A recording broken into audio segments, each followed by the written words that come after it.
So, Fog Wrestling Universe, what do you want to talk about? Welcome back, guys, to the channel, and today we want to talk about why Cody Rhodes sucks, but more importantly, 25 reasons why Cody Rhodes sucks as we kick off WrestleMania week. So for the next 7 days, we're going to pick 7 of the most deserving people in WWE, and we're going to put them on our hit list. And that is the 25 reasons why they suck list. I'm looking forward to it. Cody Rhodes deserves pelters. I think we've already done 2 separate 10 reasons why, so why not put another 25 on top, huh? Yeah, you know what? We could come up with reasons galore. We could come up with reasons every day of the week, every month of the year, every decade of the century. It doesn't matter. Cody Rhodes, there will be unlimited amount of reasons, so why not give him another 25? But don't worry, we're going to be covering Rhea Ripley, we're going to be covering Roman Reigns, we're going to be covering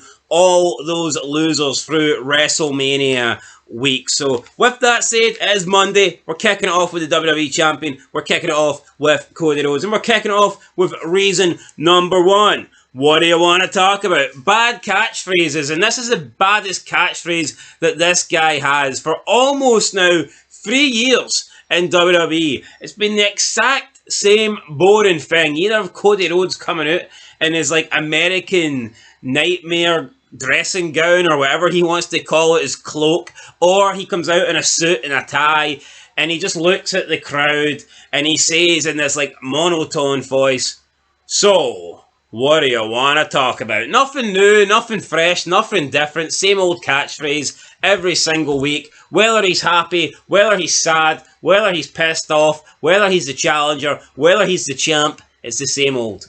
I'm sick of it. It is literally, what do you want to talk about? Enter city, enter state, enter whatever.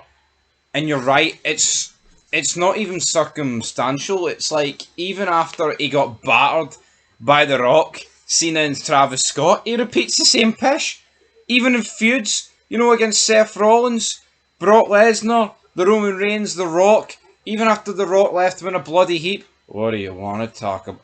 It is so bad, man. And you know what? No, it's actually the worst thing about it. Not only is it shit, like the actual word and the delivery, they think they've struck gold.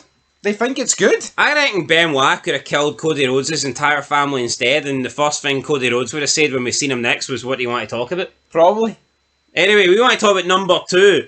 He is the self-proclaimed quarterback of WWE. He said he's the captain of this ship. He said he's the quarterback of this team. Bullshit. First of all, to be the quarterback, you need to be the best player. You need to be the standout guy. Cody Rhodes is not that. And second of all, if you truly are the quarterback, if you are the number 1 guy, other people say that shit about you. You don't come out and say it yourself. You don't come out and say, "I'm the quarterback of this team." I mean, Patrick Mahomes can say it because he is factually the quarterback of the Kansas City Chiefs, but nobody but Cody Rhodes has labelled himself the quarterback of WWE. We don't look at Cody Rhodes and think this guy is taking WWE to new heights. This guy's taking WWE to big wins. This guy's taking WWE to Super Bowls. I mean, he might be taking them to negative places, but in terms of him being the quarterback of this company and making this company thrive and the company doing good because of Cody Rhodes being the number 1 guy, absolutely not true. They must focus on running yards, because this guy can't throw for shit, pal. But yeah, I mean, he also comes out with the line of, "I'm the captain of this illustrious group." Reel it in, you. What's that even mean? You know what I mean? Like, who appointed you captain at HMS shite? When did Austin ever come out and say that? Austin cared about himself. He was a Texas rattlesnake. He wanted he cared about being the champion or keeping the championship. Did Austin care about being the captain of Taka Michinoku? No. The one time Austin did say it was on the Weakest Link, but it was kind of a joke. Yeah, it would have either been outside of WWE, or he probably said something similar to that when he was part of the Alliance, because he was literally leading that Alliance. That was Team Austin versus Team WWF. Yep. Make no mistake about it. Anyway, reason number 3. Worst face of the company in wrestling history. Prove me wrong. As Benoit once said, there has been no worst face, and by face I mean the guy being pushed as the top guy, than Cody Rhodes. I mean, previously it was probably Roman Reigns, but now it's Cody Rhodes, and sadly there could be just a trend where every new face of the company gets worse. That's something that we could be looking at. Yes, but I would say the bar is that low with Cody Rhodes. Honestly, if you book somebody like a Braun Breaker, right, as the next face, I'm going to prefer Braun Breaker every day of the week over Cody. That spear that Braun Breaker did on Raw is better than anything this prick could dream of. We go from Hogan to Austin to Cena to Cody Rhodes. It's alright. Yeah. Roman Reigns in there as well, but who really cares? I mean, once we left for Cena, the drop off was apparent to see. Plus, I don't know how Cody Rhodes can be the new face of the company when the guy's 40 years old. But speaking of that, reason number 4, he is 40 years old. 40, the big 40. It's too old. It's too old to be the new face of the company. If you're the new face of the company, then you should be maybe not an up-and-comer, but you should still be in your prime. You should have the best years ahead of you to take that company, into the next few years, take that company into a new era. And we're not getting that with Cody Rhodes. You look at Hogan, you look at Austin, you look at Cena. These were all guys that were like in their mid or either late 20s when they became like the face of companies. Some guys start even earlier. Some guys start in their early 20s. Because Brock was kind of the guy that he was probably the one that took over for Austin until Cena really ran with it. Like, I know people will say he went from Hogan to Austin to Cena, but you do have people that are kind of in there that fill gaps that might not have been like long-term faces of the company, but they maybe stood in for a few years until the real face got in place. And all those guys have been young. Yeah. Cody Rhodes is the exception. Cody Rhodes is 40 years old. Yeah, and I mean, you look at 39 if you want to go by last year, but who's counting? And but age is a problem because you're right. You look at Austin, you look at Hogan, Cena, right? The luxury those guys have had. Sadly, with Austin, he'd picked up an injury and never really wanted to work after it in 03. But Hogan was able to have his period, then work throughout, the 90s and into the 2000s. Cena. People forget though how young Hogan was just because he looked old. Yeah, no, but that's my point. Hogan in the 80s was young. Cena and Hogan, or and Brock, and guys like Michaels, who I think was the face of the company for a wee period there in the 90s. It's like they're guys that were able to work years after they supposedly had their peak. You could say is like the guy, but Cody Rhodes is 40. So see how long is this going to last? Say another 4 years, right? 5 years. I'll take him into his mid-40s. It's not like 10 years from now Cody Rhodes is going to have like another run. He won't. It's like with Hogan and Cena, it's like they've been able to wrestle for so long, especially Hogan. Like, I mean, you're talking about a guy who was wrestling late 70s. I know he didn't become face to the mid-80s, but then going right into like, the mid-2000s and later on than that. It's like with Cody, it is too old. Braun Breaker, put the rocket on someone like that. Someone in their 20s, that's what it should be. You see when they gave Cena the mantle at Mania 21? I mean, that's 20 years ago. Hogan became the face of the company and was still wrestling 20 years later. Cody Rhodes won't be wrestling in 20 years. He'll be 60. Not a chance. Anyway. And at least with Cena, it's like, Cena's retiring this year, and some people would argue it's young, but reality is, he's had 20 years on top. Taker was the same. Cody, because they started young. Cody Rhodes is like, for fucking the vast majority of his career, he's been a nobody. Longevity's just not going to get there. Speaking of nobodies, number 5, Stardust. Cody Rhodes was Stardust.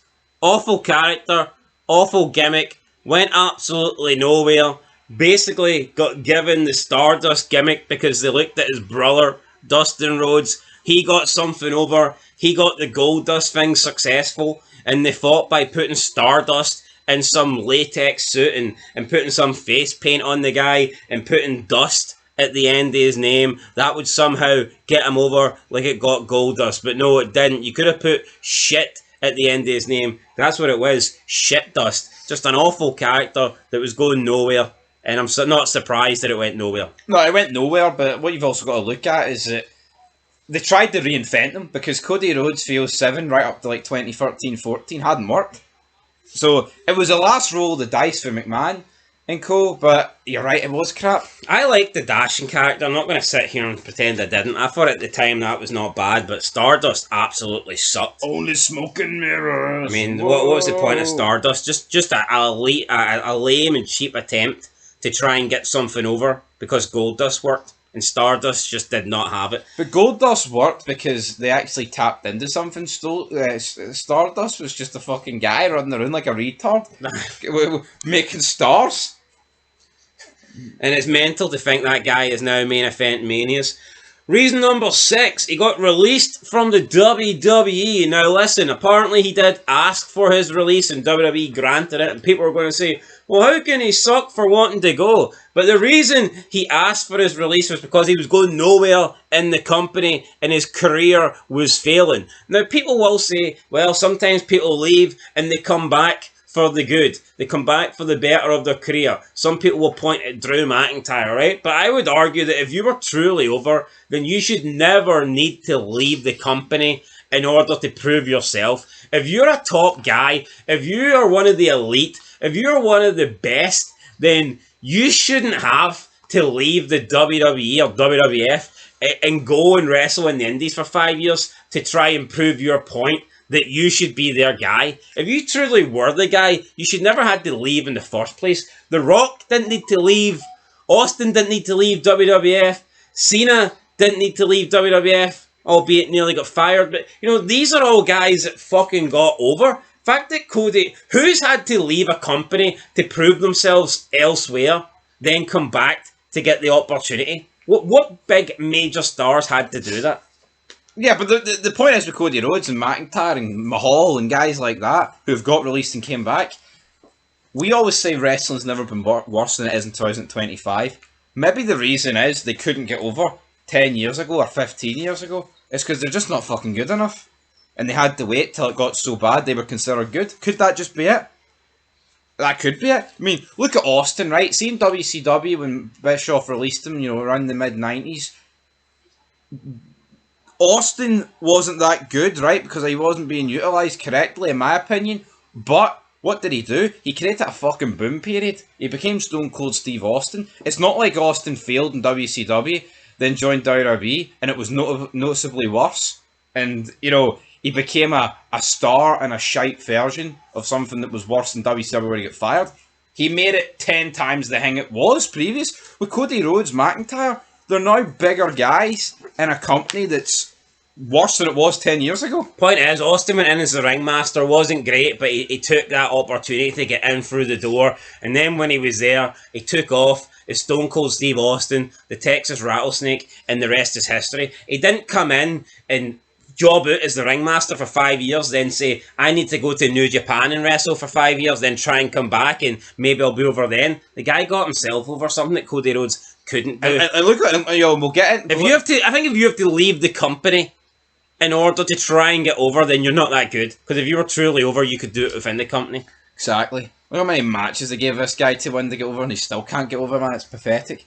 Reason number 7, worst member of the Rhodes family. People can say, well, he's the only one that won the WWE Championship. Yeah, but you know what? I'm sure Dusty and Goldust could have won it if they were born in this era. Oh, he won the WWE Championship in the worst era of all time. I mean, who couldn't win it in this era? Look at some of the champions that we've had. Guys like Razor Ramon. Is Jinder Mahal better than Dusty Rhodes? You know, hasn't won it yet. Guys like Jinder Mahal and Kevin Owens. I mean, these are all guys that have had the championship. Even look at Gunther. Kofi Kingston. I mean, anybody can get the title now. Cody Rhodes being the champion now doesn't prove nothing. I mean, the guy, in terms of character work or mic skills, he's got nothing on Goldust or even his father at that rate. So the grand son of a plumber. No, he is the worst member. Hands down, he is, right?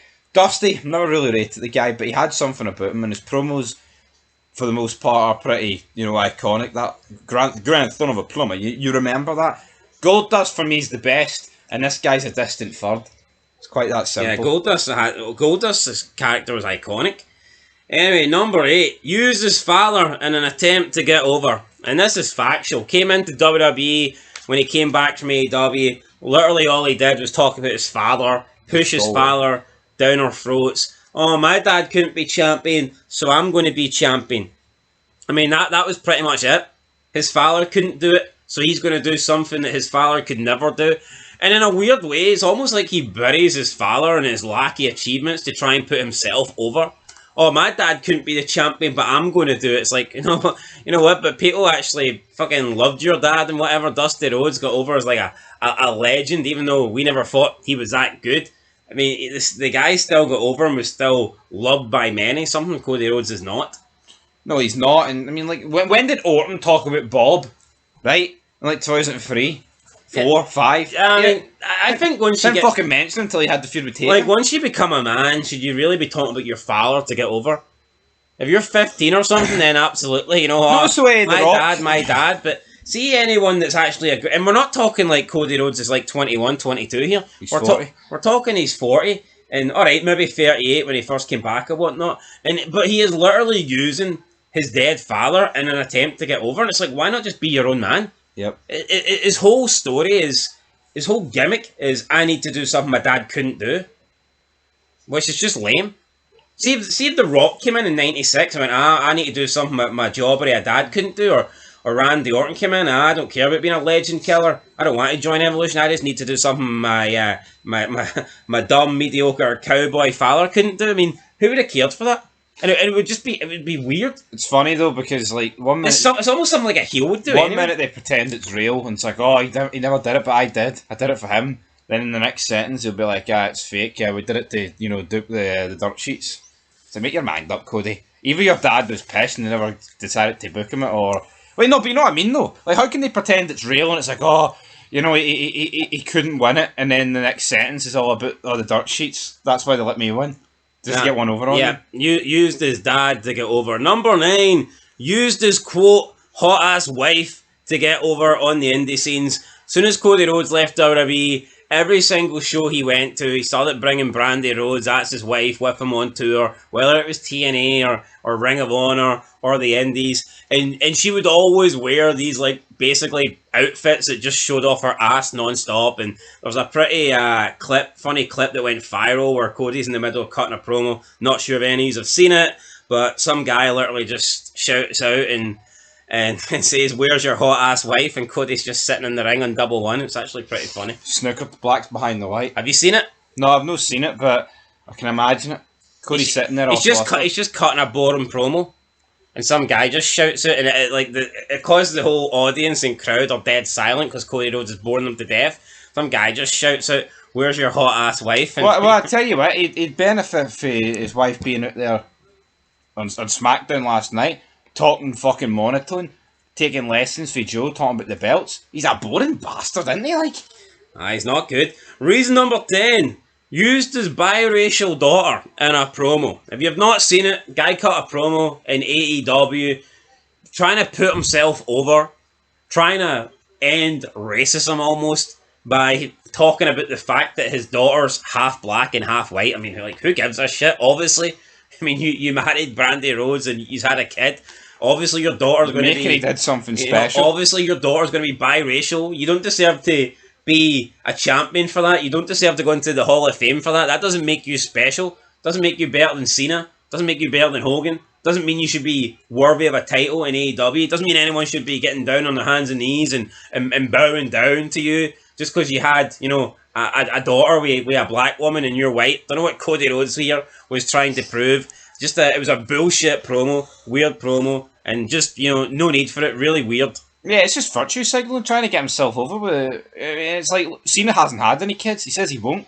Does that change who Cena is? No. Austin doesn't speak to his kids. Who gives a shit? You know what I mean? To all the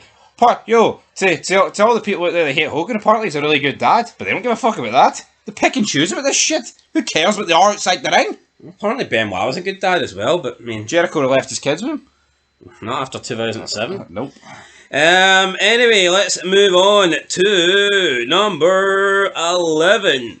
Didn't want to be AEW champion to maintain his image and legacy. Honestly, man, this was so phony. He came into AEW as an EVP with the Young Bucks, and the guy, he didn't want to be basically seen is the same as other people in wrestling, notably Triple H. And got obviously because he married the boss's daughter, and then people that have like politicked their way in the day. Obviously, Hogan has been a big accuser of this. Hogan's been accused. Yeah, no, he also was Dusty Rhodes. Exactly, Dusty Rhodes. So and he remember he came out and said once that he didn't want to be accused of like ruining his legacy like his father, because people were saying, well, his father, politic to get over and all this stuff and put the belts on certain people. So he came out from the get-go and said he never wanted to be AEW champion, and then he lost a match that meant he could never ever challenge for the AEW championship. That's just fucking bullshit. It's like, shouldn't you be thinking of what is best for this company? You want to talk about being the EVP and putting AEW first and making AEW a great company. If Cody Rhodes is a big draw, if Cody Rhodes is a big star, if he's the best guy performing and bringing in the numbers, then he should be the champion. But instead, he was more focused about his image and his legacy rather than putting AEW first. So, the guy cared more about what people on the internet had to say rather than the AEW. And also, like, just fucking flat out admitting that it's fake. And here, I'm not going to write myself into winning this belt. You know what I mean? Like, so I'm going to script it so I lose a match, so I can't change it. Like, what kind of top guy thinks like that? You want to talk about main event guys and top guys and real stars? What top guys ever came out and went, nah, I don't want to win the belt. I need to protect my image and my legacy. I know it's crap. What legacy? No, but it's like Scott Hall, right? Didn't give a fuck about becoming world champion. Like him and Nash, either just wanted the money, but they never had a character like that. They can think that. But who cares? Like, we don't want to know that. Imagine Scott Hall. I'm not even doing a shoot interview, but imagine Scott Hall came out in '96, man. I only came here. I came here for the money. You don't have to put the belt on me, Bischoff. I know you're backstage, but I don't want the world title. Yeah. I would have just ruined wrestling. I know. And why is this guy talking about someone putting the belt on him? Crap. Anyway, you could argue the kayfabe was dead when Cody Rhodes said that, but it was just cheap. The guy cared more about what people thought of him rather than what was best for AEW. I'm not saying that Cody Rhodes winning the AEW World Championship was best for AEW, but for him to like... What changed? For him to just, now he's fucking champion for a year in main event manias. But, instead of him thinking about what was possibly best for AEW, he just thought about what was best for his image. What happened to Triple H, man? All this guy did was bury Triple H, the throne, the sledgehammer. And fucking Triple H has brought him in and rammed them down our throats. Yeah, good job you brought that up, because number 12, his theme song sucks, and it is basically just a dig at Triple H and at WWE. We've even seen some entrances where he came out and he's destroyed chairs, similar chairs to thrones that we've seen Triple H come out of during his entrances. The whole theme song it starts off with, there's more than one royal family in professional wrestling. Basically him trying to say it's not all about the McMahons, there's the Rhodes family as well. You're a bunch of nobodies. Like, we get it, right? There is some good families in wrestling. You've got the Rhodes family, you've got the Hart family, maybe people will say you've got the Orton family, you've got the Phonetics, right? I'm not saying... The Dudleys, the Hardys. Alright. The Dudleys. Like, listen, there is some good families in wrestling, but the family that matters is the McMahon family, because of Vincent Kennedy McMahon. They are the royal family. It's simple as that. So, see Cody Rhodes trying to put his family on par with the McMahon family, it's bullshit. Yeah. Nobody's saying there's only one family in wrestling, but at the end of the day, right, there's only one family that matters.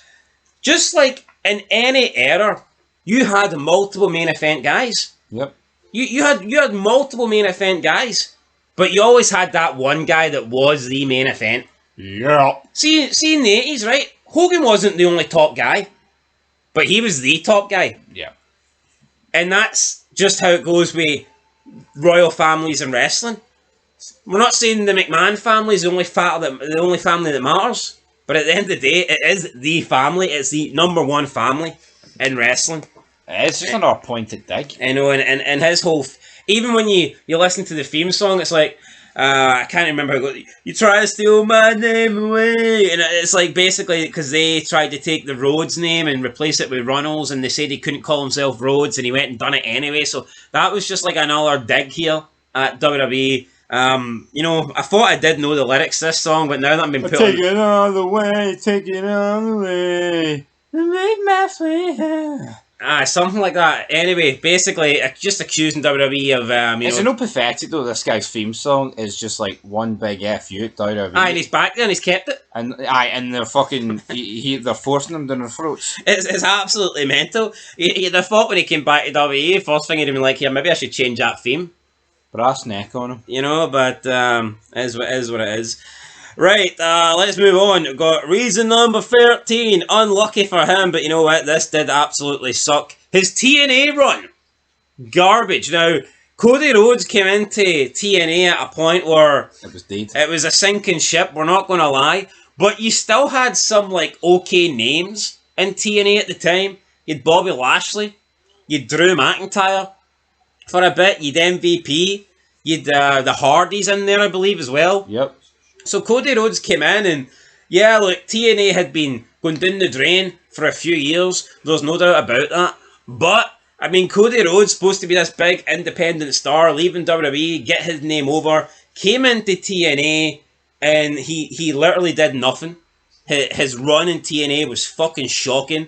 Came in as a babyface, lasted like a month, turned heel. I think he had one tag team match with his wife, disappeared. Came back after 6 months, had another match, and then that was him at the company. The guy came into TNA and you're thinking, he could be the next TNA champion maybe, because back then TNA were pretty desperate.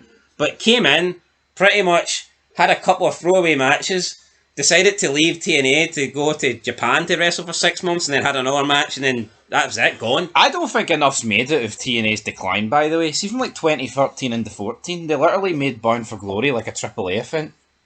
After having all the former WWE and WCW guys. Some of the biggest stars of all time, then you go from some bunch of guys in masks. Honestly, that needs to be addressed. It does need to be addressed. What did you think of Cody Rhodes' TNA run? Well, I know how much it sucked. I can't actually really remember it. Yeah. But I know he came in for a couple of matches, then disappeared for a while, and then came back and had one more than left. Wasn't good. Yeah, it was a shite period for TNA. Can you even name who he feuded against? No. I think he had a match against Eli Drake, didn't he? Yeah. Yeah, but that's about it. Aye, so not good. Number 14 is neck tattoo sucks, right?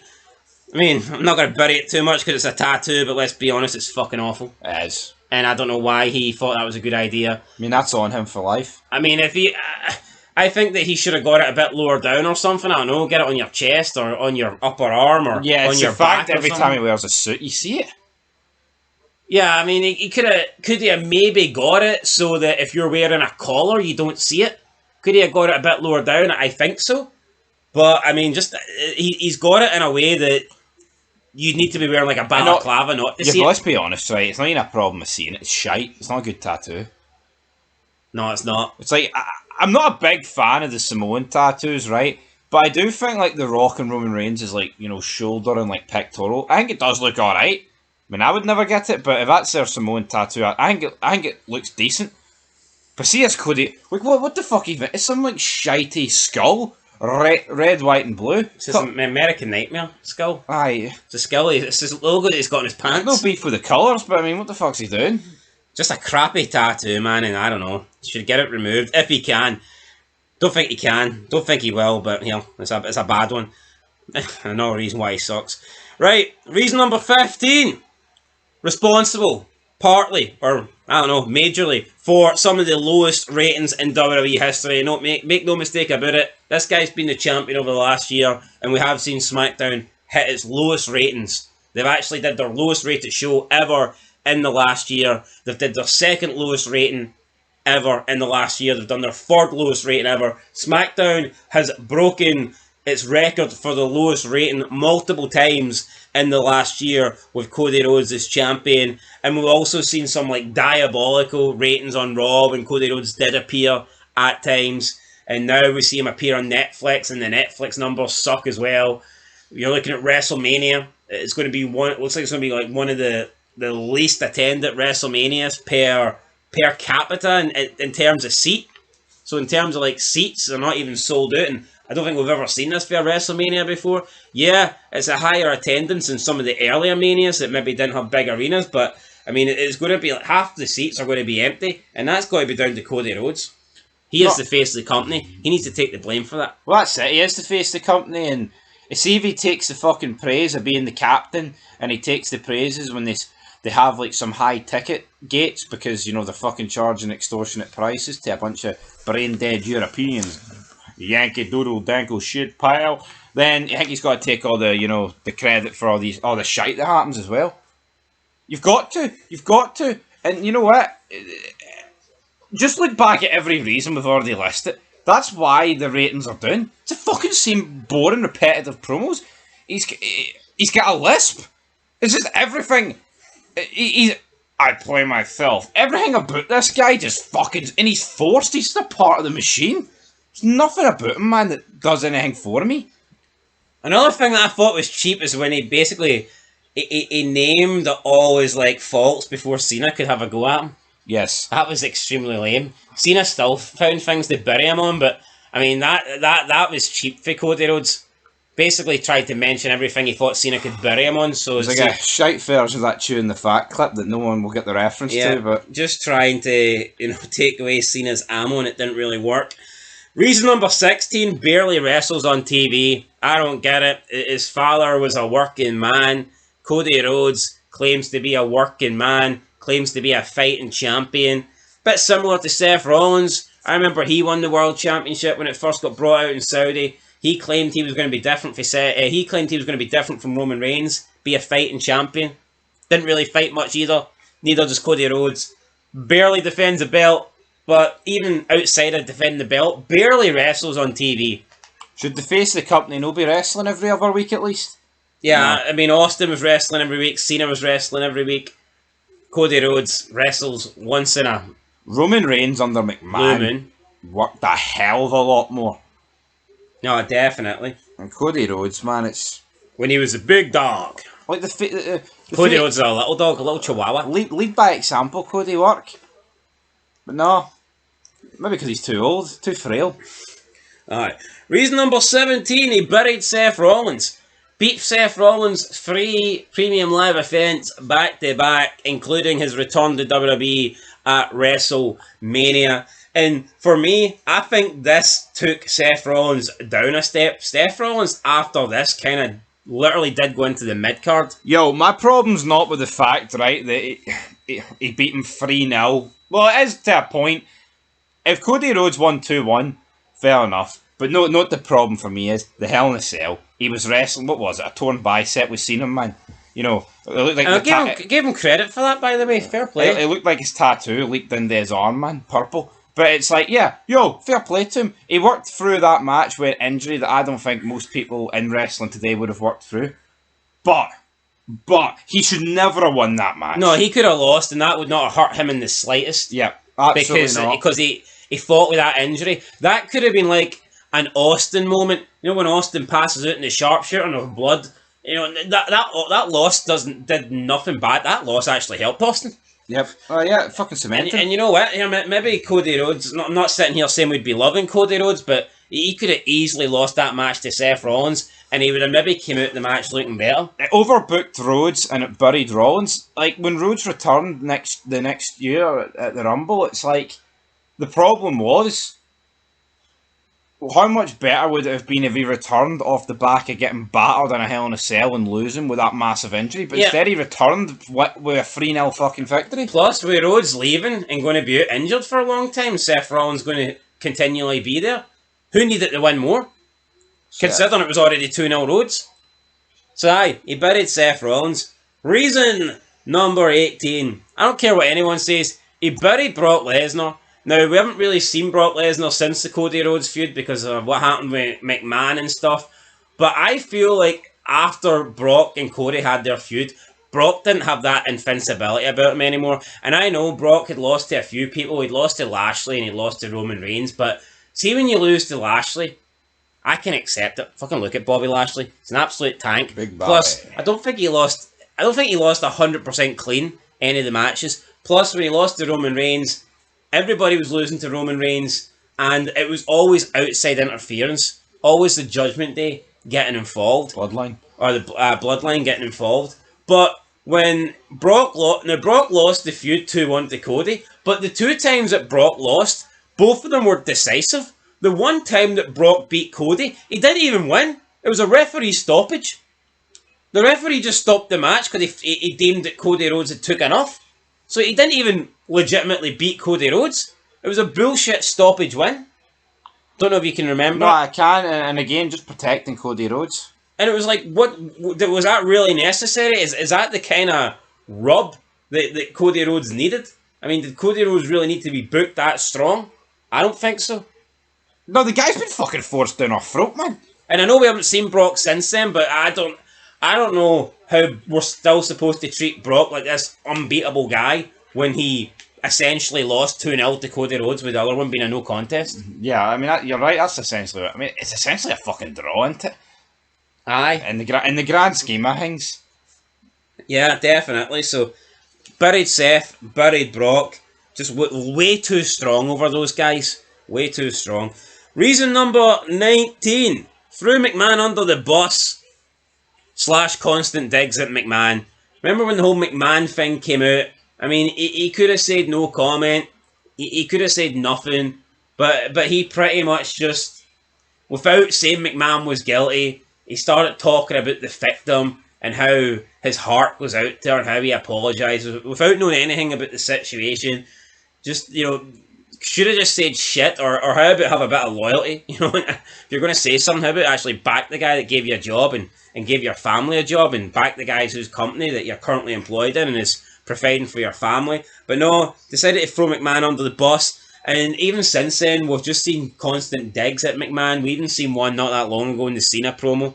What happened to innocent until proven guilty? He could have fucking said something like that. But not the thing is, he knows if he says that, man, his wee cushy gig at the top, he gets the belt stripped off him, and he's fucking doing nothing. All these people, you don't believe victims and all this shit, So Cody Rhodes comes out and, I mean, he kisses ass, it is what it is. Yeah, and it wasn't just Cody. It was the guy above him with that big nose of his, fucking burying his father-in-law.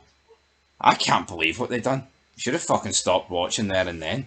Definitely. Survivor Series, was it the Rumble post match or Survivor Series around that time, 2023, 24. Disgrace. Aye, disgusting. So there you go.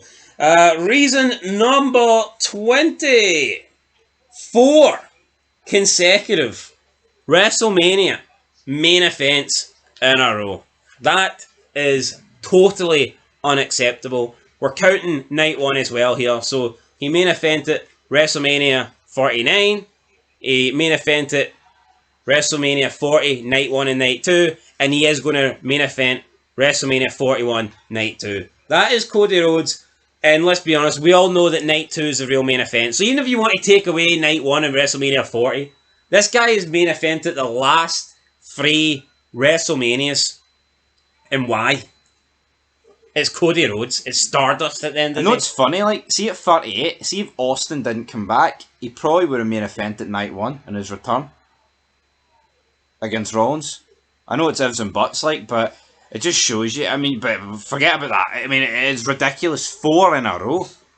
This guy, that WWE, I've got the audacity on YouTube to put half his fucking matches in the top 10 for greatest WrestleMania matches of all time. They're so good, aren't they?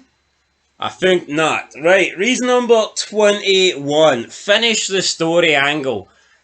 This has been so overplayed. This is all the guy's got. He even came out the other day. He said, I don't have a character. I'm just myself. And that is so true to the fact. He is just himself. He is just the son of Dusty Rhodes. And he's not tried to hide that at all. Ever since he came back, he's literally said, I'm Dusty Rhodes' son, and I'm here to win the championship, something my father couldn't do. I'm here to finish the story. And that was literally it. For the first 2 years of his WWE career, it was finish the story. There was no interest in angles or no interest in storylines. The only thing we got was him having to win the belt and him finishing the story that his father couldn't. They ran with that shit for 2 years, and now that he has won the belt, it proves that the guy's got nothing else. Because see, since he's won the belt, I'm not saying he wasn't stagnant or stale before, but literally, since he won the belt, he couldn't keep coming out saying finishing the story. And what's he said since then? Nothing. It's everybody's story, though. Who doesn't want to win the title? It's everybody. I want to win it because my daddy, the grandson of a plumber, he didn't win.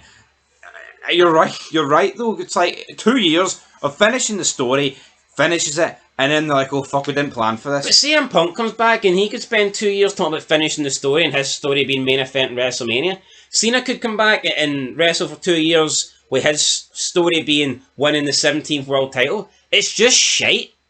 It's shite. How can you drag 3 words, finish the story? How can you drag that out for 2 full years? Yeah, it's like TV shows. Walter White's story is making money selling meth to for his cancer treatment. But what's the in betweens? You gotta be on meth to enjoy this shit. Number 22, he prevented The Rock versus Roman Reigns. And listen, I don't like Roman Reigns. I think Roman Reigns was overrated as hell. But if the bloodline was going to end, or if the bloodline was going to advance to the next level, then The Rock's that guy. The Rock's the guy that should have took that faction to the next level, the next chapter. Rock versus Roman Reigns would have been a big WrestleMania match. But no, we didn't get that because Cody prevented that, and then he shoehorned himself in, and we ended up getting some like lame tag team match on night 1 with him and Seth Rollins. So yeah, Cody Rhodes stopped us getting The Rock in a main event. I don't think enough got made of this at the time, man. What the fuck? But no, I don't get. The Rock appeared the night after that Rumble. Why not just have him enter the Rumble and win it? Now, people will say there's similarities here to Daniel Bryan. What I would argue is I just think Randy Orton and Batista seemed like a shite main event. Yep. The Rock versus Roman Reigns actually could have been great. Yeah, like Randy Orton Batista, right, was a match that felt 2 heels. Yeah, but also it kind of felt like not 10 years past it. It felt like 5 years too late, didn't it? And it's a match that we've seen numerous times. Yeah. Rock versus Roman Reigns, like for the first time ever. Yeah, it was one of those dream matches that people bang on about. And we didn't get it because Cody Rhodes had to be in there. He had to challenge Roman Reigns instead. Pretty lame, if you ask me. But that's the problem, though, with it. It's like, people will pretend that, Cody got the fans behind him. It was more the case that he won the Rumble, and they wanted Reigns' title reign to come to an end, and they thought the best case of that was Cody Rhodes over than The Rock, and they didn't also like the fact that it made the Royal Rumble feel fucking worthless. But they make the Rumble feel worthless anyway. Look at fucking Jey Uso. Oh, and Charlotte. Oh, the winner gets to main event WrestleMania. When? As you said, how long till they challenge a mid-card belt? Just like the Money in the Bank contract. Not long. Soon. Reason number 23, crying about having to defend the title. About a month ago, 6 weeks ago, guy was crying on Raw ahead of I think it was the Royal Rumble, maybe an Elimination Chamber. Can't exactly remember. More than 6 weeks ago. But the guy was crying to CM Punk, basically talking about the schedule and how hard it is to be champion and how he's tired and how he doesn't get much sleep. And it's like, are you serious? You're one of the lowest defending champions of all time. And if Roman Reigns didn't exist, then you'd be getting called out for a hell of a lot more. But the only reason why Cody doesn't get called out as much, in my opinion, is because Roman Reigns basically spent 3 of his 4 years with that title sitting at home doing nothing. So therefore, Cody seems, in comparison to Roman Reigns, a fighting champion. But in reality, he's just another lazy bum that barely defends the belt. And we've got this guy pure crying about how hard it is being champ. It's like, if you don't want to be the fucking champion, then give it to somebody else and go home. It's funny that he cut that promo against Punk. Punk's the guy, how many times have we heard on that podcast when he did the interview, how he worked through all these injuries and Ryback was dropping him on his neck and head and he was doing all these title defences. And he sits there in that promo for Cody Rhodes and just fucking accepts that bullshit about Cody Rhodes is tired and he works hard. He hasn't worked a fucking day in his life since he's came back, man. On it. No, but it's ridiculous. Actually fucking look at it, right? So under McMahon, he wrestles against Rollins, the 3 pay-per-views back to back. The third match, wrestles with a torn bicep, right? Body more purple than fucking Barney the dinosaur. But now, when he's got a clean bill of health, he never fucking wrestles. Where's the logic there? There is no logic. There is no tomorrow. Yeah, just lame. You know, crying about having to work hard. I mean, you're the champion. But they don't insult our intelligence. If you want to be the quarterback, then you're supposed to work hard. Look at John Cena when he was the real quarterback, when he was the real face of this company. Look how hard he worked, wrestling every night. Look at all the shows he went on, the Conor O'Brien show or the Howard Stern show, or you name it, Talk America or whatever shows they've got over there. John Cena was on every show. He was making all these appearances. He was promoting WWE like he should, as the face of the company, as the WWE champion. Look at all the Make-A-Wish, appearances that John Cena made. Now, you could argue he done it for the money. I mean, fair enough. Probably did. $100,000 an appearance. Give me some of that. I'll make some appearances. But the fact is, he made them. He didn't cry about how hard it was. He done it. And whether he done it for the goodness of the kids, which his current heel turn would suggest he didn't, or whether he done it for the money, fact is, he done it. He worked non-stop. John Cena was a 24/7 champion. It may have been Crash Holly that had that belt, but here, John Cena was worthy of it as well. Absolutely. Because he was the 24/7 man. Cody Rhodes just like... Never give up, no days off. He's just a big match, John. He's a crybaby bastard, this guy. Fuck him. Yeah. Reason number 24, and we have talked about this a little bit, and we're going to talk about it more right here, right now. 2 title defenses in the last 7 months. This has to be talked about. This has to be discussed.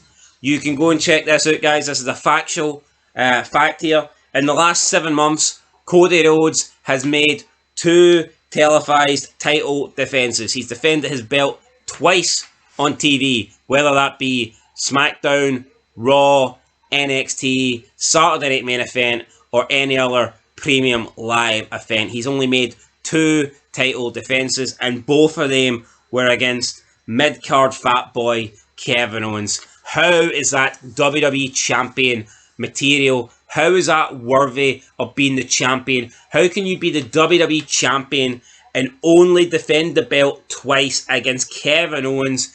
And we're led to believe that this is the best era of all time. We're led to believe that people are hungry to be WWE champion.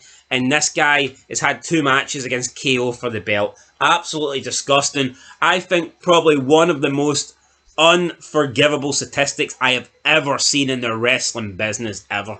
No injury, nothing. And even if there was an injury, you would still expect the belt to be vacated. What happened to the 30-day no-compete clause? You know what I mean? If you didn't compete, you got stripped to the belt. Where's that? No, you're addressed, right? The ratings are doing the shitter. They always talk, like the GMs talk about, like, we want to put on good shows. Cody Rhodes, right, has had matches against Carmelo Hayes on SmackDown. Would it be fucking illegal for them to put the belt on the line? Over the last 7 months, Cody Rhodes has averaged over 100 days per title defense. Like, that's unacceptable, man. I mean, I'm pretty sure that the day's the 13th of April, right? It was the 13th of September he took on Solo in the cage. That is donkeys ago, man. It's desperate. It's actually... See, like 7 months in wrestling, it's an insane amount of time. And for him to have 2 title defenses against the same guy... And let's actually keep this in mind. Kevin Owens, guy was working with a fucked neck. Why? Remember Cena? But why did they make him work with a fucked neck when there's hundreds of other people he could have took on? Yeah. And he already had a match against him at Berlin. We'd already seen it. You're my friend, Kevin. I want to give you a title shot, Kevin. Fuck off. Yeah. What an opportunity to try and push somebody new. Not say put the belt on them, but what an opportunity. See these mid-card guys that maybe you don't have much faith in?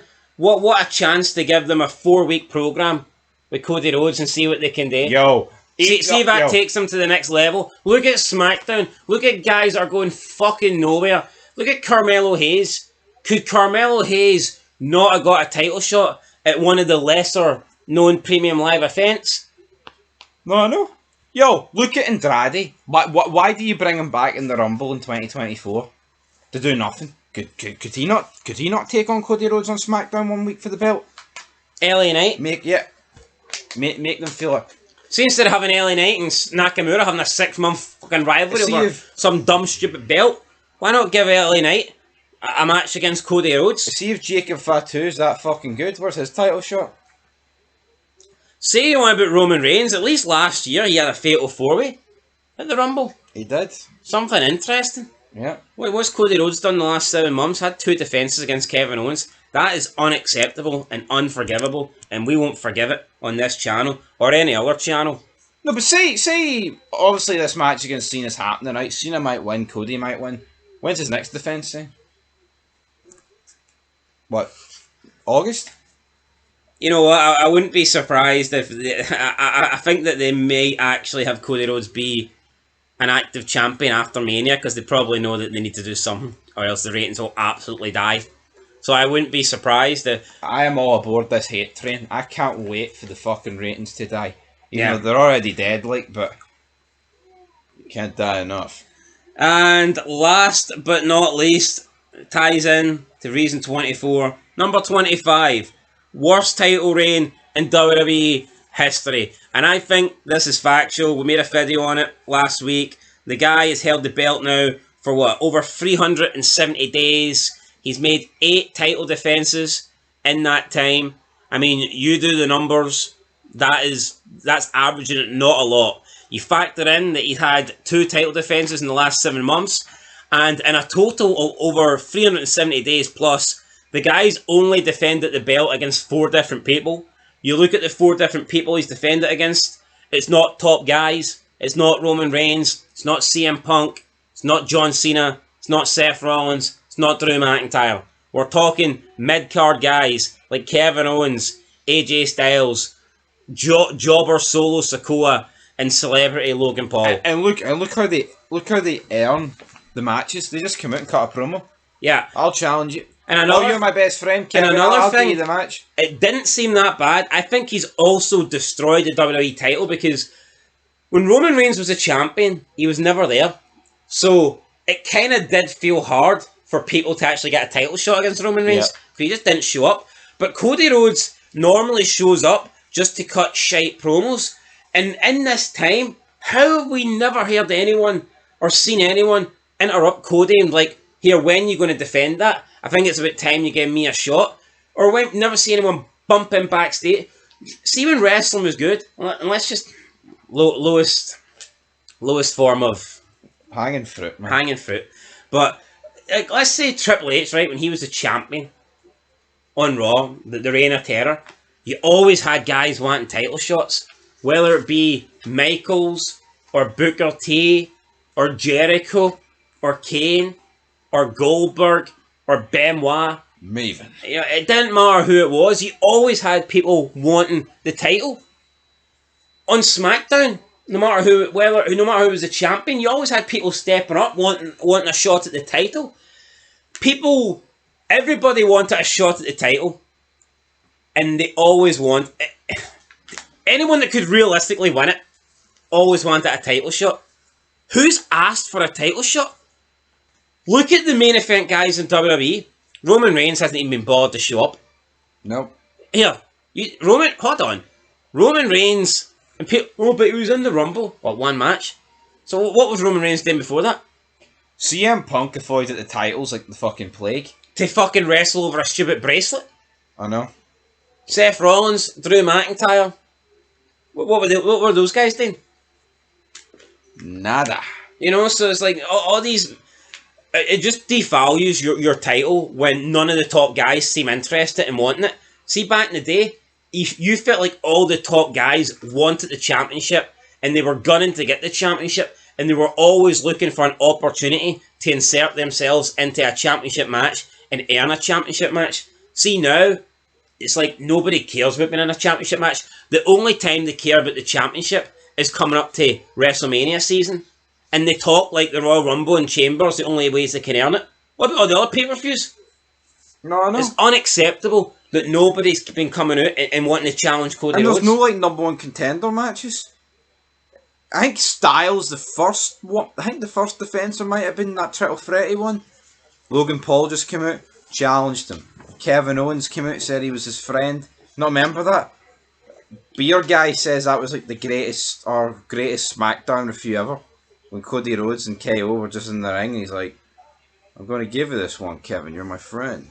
You deserve it. May need to go and rewatch that. Can't remember. Anyway, guys, that's 25 reasons why Cody Rhodes sucks. Don't worry. Got Roman Reigns coming. Got Rhea Ripley coming. A few other people coming as well. But yeah, come on. Hopefully John Cena's coming. Hopefully he brings big match John at Mania and he takes the title. He saves the WWE Championship and he saves us, at least for the rest of this year, for having to watch this crap, overrated jobber Cody Rhodes bring this company down. That's it, guys. Catch you in the next one. Make sure you leave a like, leave a subscription, comment down below, and we'll give you more 25 reasons why throughout WrestleMania week. Till then, though, peace. Whoa! Only smoke and mirrors. Whoa! Only smoke and mirrors tonight. 10 reasons why Cody Rhodes is the worst world champion ever. Welcome back to Fog Wrestling. We could have done a wee bit more in the reasons department, but by God, 10'll do. Alright, the perfect 10, if it's good enough for his wee buddy Ty Dillinger or the chairman or what. Imagine having the audacity to call yourself the chairman. You know, that's a dig at McMahon. McMahon wouldn't even use your face to wipe his arse, Ty Dillinger. Ever think of that, big man? Anyway, moving on. Reason number 1, he's literally got the worst catchphrase ever. What you put? Portland, Oregon. What do you want to talk about? San Jose, California. What you want to talk about? Albany, New York. What you want to talk about? Boring.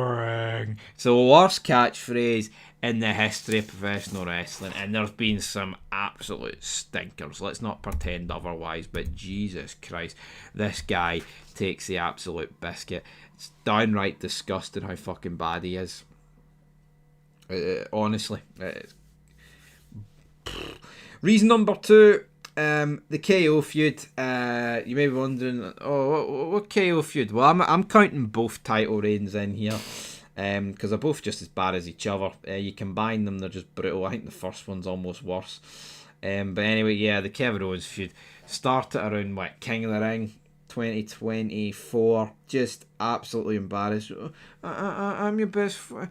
I'm your best friend, Cody. Can I have a little title match?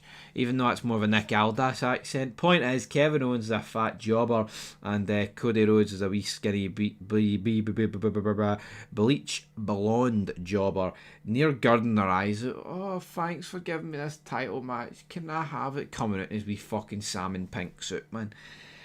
Shite bags. Reason number 3, all he does is cry. My daddy was a polka dot today. He's a grandson of a plumber, and I'm gonna cry my little eyes out, player.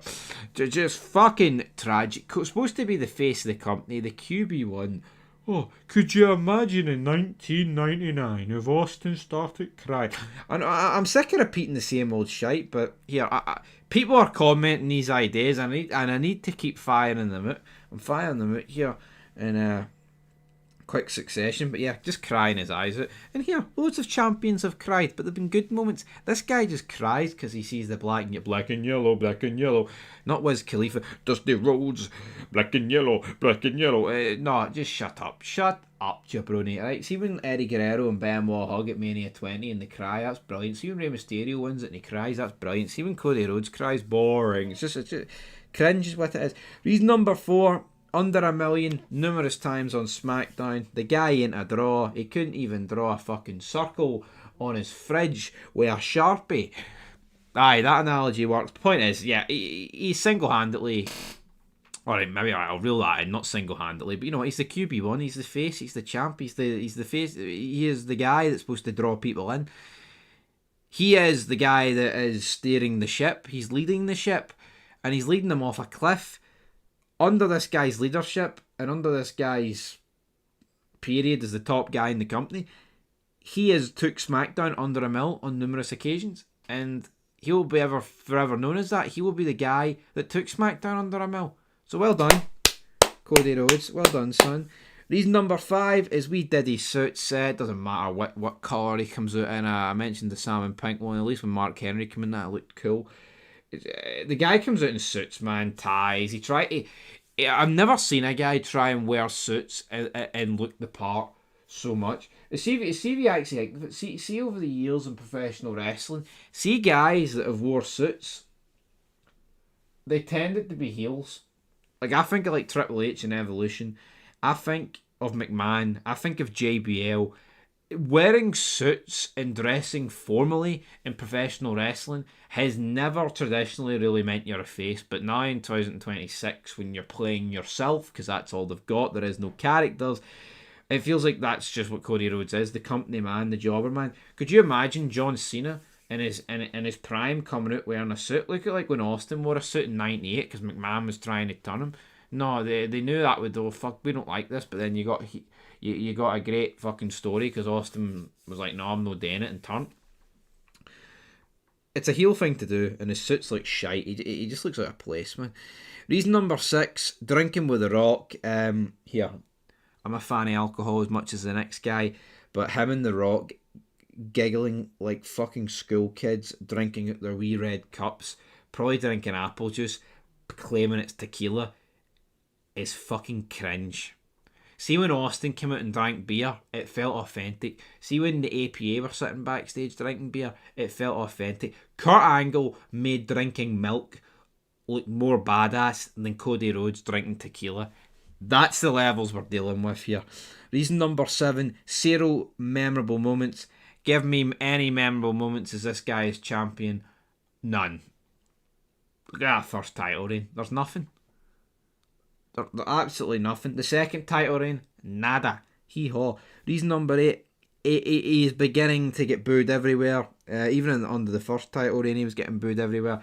Anytime that he comes up against someone who's like half decent, the crowd want the other guy to win. It is what it is. He is boring. And fuck it, that was my final reason. He's boring. He's a boring bastard. He's a boring fucking jobber. And reason number 9, no good matches, no good moments, no good matches. There's nothing good about this guy. Nothing. The only thing good about him is probably the Rhodes name. But let's be honest, that's all Dusty's work. That's all his dad's work. No one thinks of Rhodes because of Cody. We think of Rhodes because of Dusty. And Goldust is better than him. He's the shitest Rhodes by a country mile. He's pish. Anyway, that's 10 reasons why he's the worst champ of all time. Just look at the stadium. We bleach blonde Captain America wannabe. What's that guy? The Boys? What's the character? I don't watch The Boys. Anyway, guy fucking sucks. Shove your belt up your arse, Cody.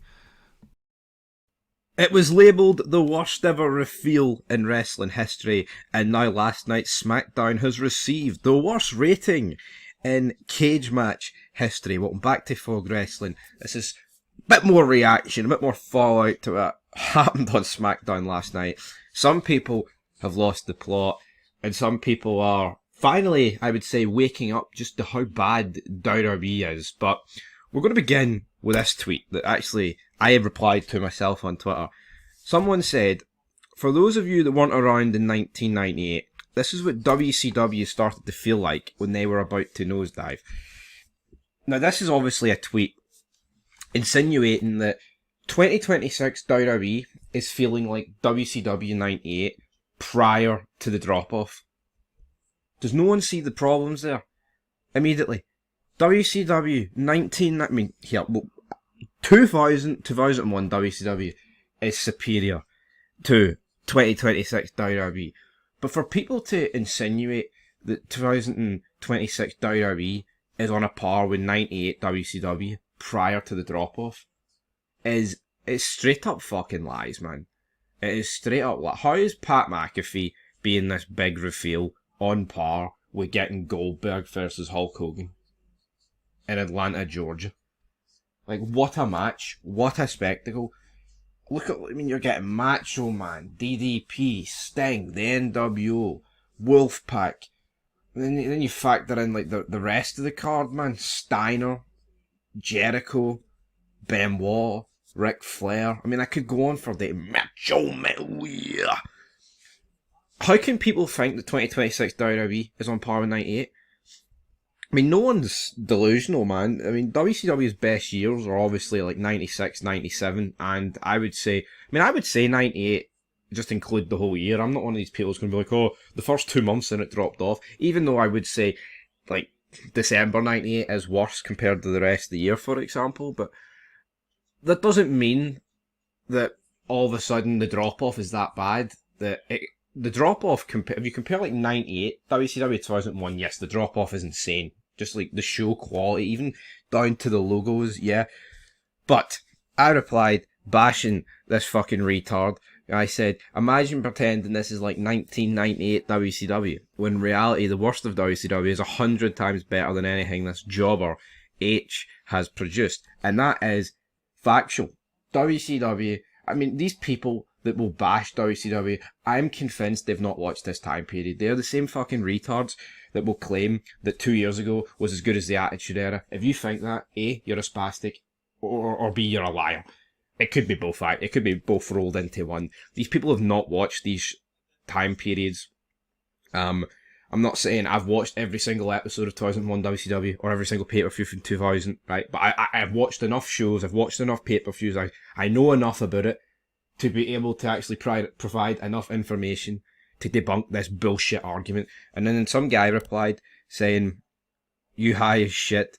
Right, and I said, give me real stars and booking chaos over boring vanilla midgets every day of the week. Someone else also said that 98 WCW wasn't the worst, but I was clearly referring to the worst of WCW, which was 2000, just due to the amount of title changes. But back to that point that I made, I would much rather the chaos of WCW where they were vacating the belt left, right and centre. Russo was winning the belt. David Arquette was winning the belt. Nash was coming out. Finger pokes of doom. Hogan's like, that's why this company, brother, is in the state that it's in because of bullshit like this. That's interesting, right? Even though it's ridiculous and it really did hurt WCW, you would be a fucking liar to suggest that all of that mess between Bischoff, Russo, Hogan, etc., all the botches, the blood missing Nash by 10 feet, you'd be a liar to suggest that all of that is somehow worse than 2026 WWE. You would. Did anyone see that spot last night? Rhea Ripley barely able to lift Michin for the Razor's Edge. Took about 20 seconds. Absolutely all. These people in 2026 can't work, and it coincides with the worst booking of all time.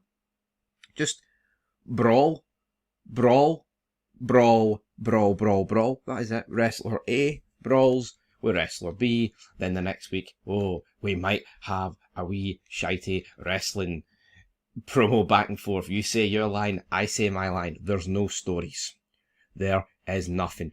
I remember about 5 years ago, we watched WCW Sold Out 2000.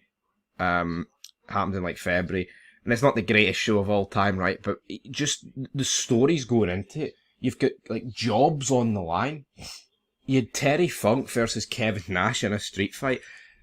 I don't care if you think Kevin Nash couldn't work. I don't care if Terry Funk was like 70 when that match took place.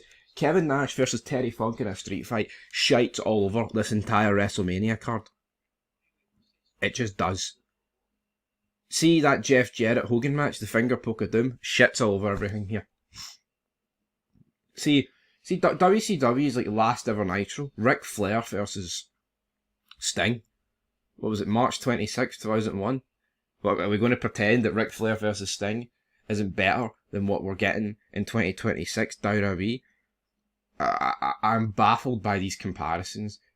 I am. And then also, speaking of these comparisons, why it's became relevant is because Cody Rhodes came back out after this disaster of a reveal for Pat McAfee and was talking about Randy, and he said, and I quote, Randy was talking to, colour me surprised, it was Pat McAfee.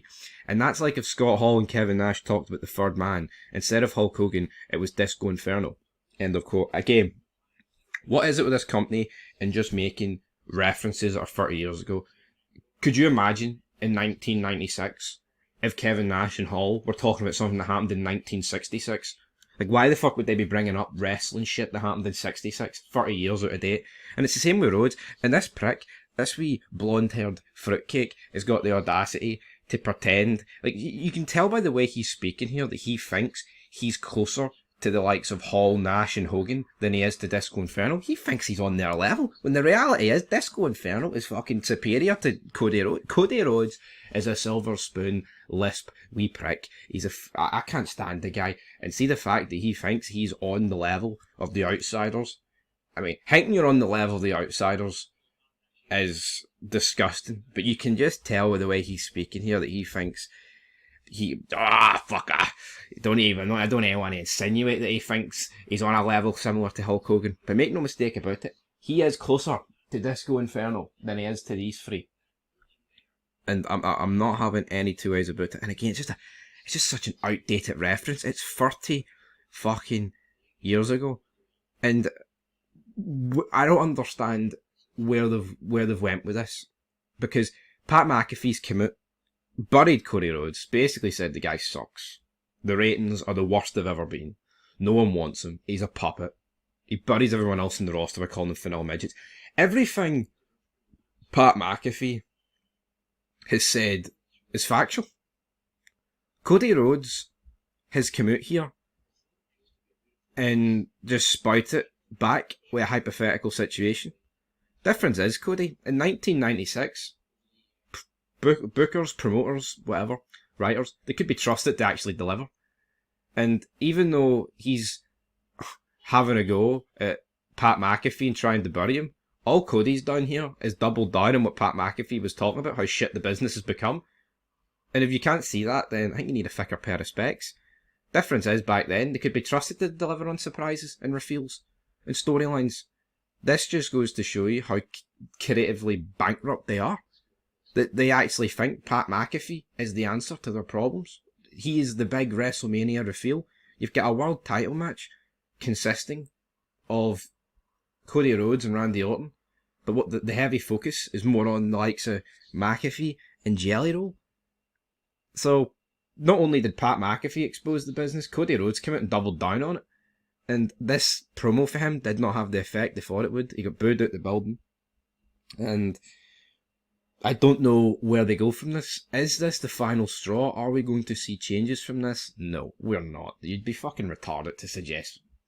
This is them trying to be edgy, and their way of being edgy in 2026 is revealing that they're actually aware of how shite the business is, but they don't really care because they're making money.